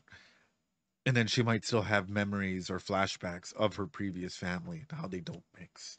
How she might have one aspect of herself criticizing herself in every action she's ever done, how she is misfortune, and the other one saying we have to go ahead and do certain things to prove ourselves. She is literally now stuck in between a rock and a hard place, because on one action, accepting this means accepting that you are weak. On the other option is accepting this might mean that you turn into the monsters that they are. Powder is in a fucked situation and it hurts. Like, she's in such a tough situation. Like, wow. Wow. Wow. Wow. I'm a fuck up and I'll show you. It could be that mentality. Exactly. How would she feel about her sister? Probably, like, let's be honest, probably the first time that they come back, like, if they come back or whatever, it'd probably be like, oh, you left me, how could you leave me, so on and so forth. That's probably the mentality that's going to come out of it. Like, there might be some gains of trust or reestablishments, because it tends to happen. We relapse in our relationships and we try and give people the benefit of the doubt. But after a while, let's say that there's an ounce of mistrust still there, that shit explodes.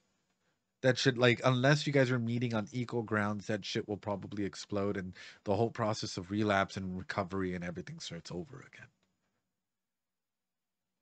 Wow. Oh my god, dude. This show's wild. It's okay. Yep, exactly. See, show. We'll show them. We will show them all. Her eyes are purple. Her eyes are fucking purple. Her eyes are, oh my god. Powder. Who are you? What are you? Where are you? How are you? Why are you?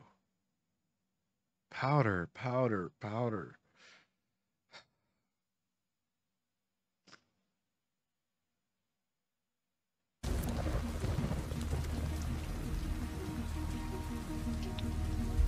I can hear the sound of a heartbeat before it goes. And he just keeps hugging her. The one thing she's wanted and she's getting, but from the wrong person. Oh.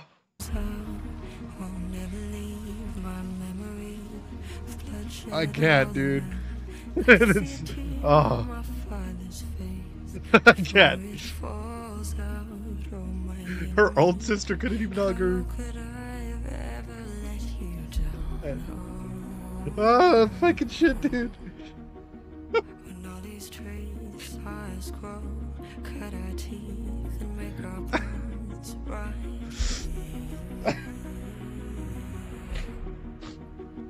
We play with shields made of stone, share our dreams and sit our thrones, be still. 'Cause I see smoke up ahead and I got steel in my hands.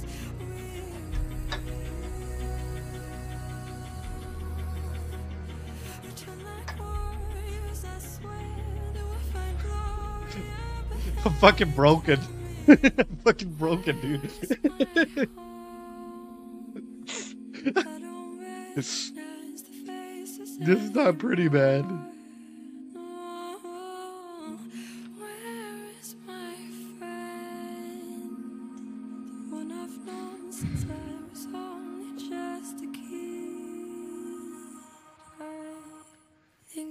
Time to say goodbye. Goodbye.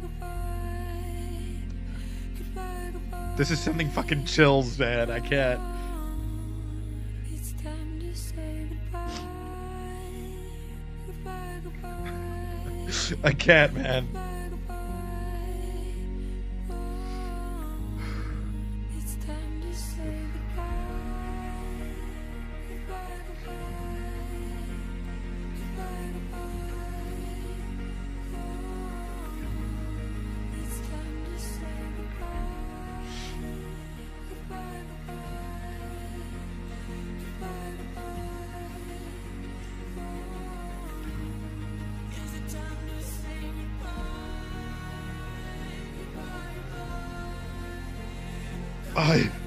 I don't think I can handle episode 4 tonight. I'm gonna be honest with you guys. I don't think I can handle episode 4 tonight, guys. What the fuck?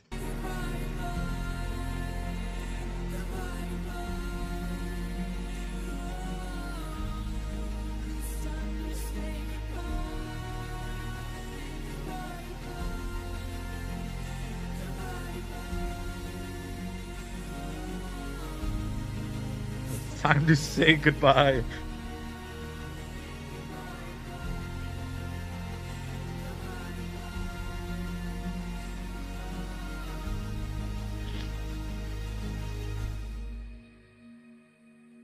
Wow. Wow. What the fuck, dude? I'm fucking like, I've just been sent, dude. I've just literally been sent. Like, I feel like I got a lot of points right in this show, but I like, you know, in terms of like just some aspects of the character building and stuff like that. But it's so, oh, it hurts. It doesn't stop the pain. It does not stop the pain. Okay, does anything else from that? No. It does not stop the pain. Holy shit, ladies and gentlemen. What a journey have we been on. Like, I did not expect this. I did not expect... Arcane is a masterpiece. Arcane is a fucking masterpiece. I am putting off of these 3 episodes, like these 3 episodes, put Arcane in a UR category. These 3 episodes put Arcane in an LR category, my bad. Which for me, I'm like, wow. Wow. Wow. It is so fucking legendary. It is absolutely fucking legendary. I rarely put shows up in LR. These 3 episodes have solidified what a lot of shows, like, there are some faults, blah, blah, blah, blah, blah, blah. I mean, even if they are, it doesn't downplay the fact that this tells a good story. This has told a fucking solid story. It has solidified the character dynamics. It has literally thought up of like the way that people genuinely interact, how kids are. Kids don't just stop and think and emotionally regulate and so on and so forth. It did that masterfully. It made us feel with Powder. It made us feel with Vi. It made us feel with all of these characters. Each character had some depth to them. And it wasn't just that they were two-dimensional, you know, here you go, bad guy. No. It's like, hey, these characters have some, like, they have faults. But that's what makes them human, or that's what makes them truly, like, for us to be able to connect with them. This show has blown me the fuck away. This show is peak. This show is what I look for when I look for a fucking show to analyze. I look for, like, aspects, shows that can go ahead and take us through a fucking journey, make us feel, literally break me down. I have not that, like, I don't even have higher praises because this show just fucking knocked it out, man. Like, time and time again, the buildup in 3 episodes, this show told a better story than most stories I've seen tell. In 3 episodes, this story told like a better storyline than most anime do in 24 episodes. Let's be real. Let's be real. The animation on fucking point. The voice acting on point. The sound production on point. Like, everything. Peak. Absolutely peak. And I haven't broken down like that in a hot minute. I have not broken down like that in a hot minute from the show. So actually having a show impact me like this, I can't. I can only say praises about it. I can only fucking say praises about it. With that being said, yo, if you're watching this on YouTube, come and join us, man. We now have a specialized day for Arcane, which is on Fridays. So come join us as we make our Arcane Fridays happen. Because holy shit, dude. What a masterpiece. Make sure to hit that like button, subscribe if you're on YouTube. If you're here on Twitch, yo, hit that follow button. It costs absolutely nothing. Join us on Discord, man. This is where we're probably going to have like long discussions about everything. Like, this is just, wow. Wow. I'm more than likely just going to release 3 episodes, like, you know, 1 episode after another the next day and then the other, just to let people know that, hey, we're doing this shit. Because this is beautiful. This is, I'm fucking, yeah. Okay. Wow. I can't. Like, I can't. I really fucking can't. I'm looking back at this and I'm like, I feel like this was such a beautiful parallel in terms of like brothers fighting, sisters fighting, bigger threats at play, the setup, everything. But with that being said, YouTube, I appreciate all of you guys who made it through all the way until the end. I can't state this enough. You are absolutely wonderful. Thank you so much for being here. I appreciate you all. Come join us even throughout the week where we're doing like Heavenly Delusion. I even forgot the name of the other anime. That's how good this shit was. Heavenly Delusion. Is it Heavenly Delusion? Something like that. Steins Gate.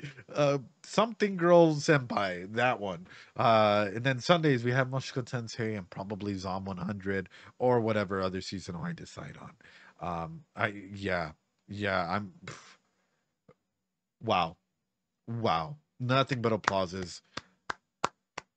Highest praise. This is some good shit. This is some good shit, ladies and gentlemen.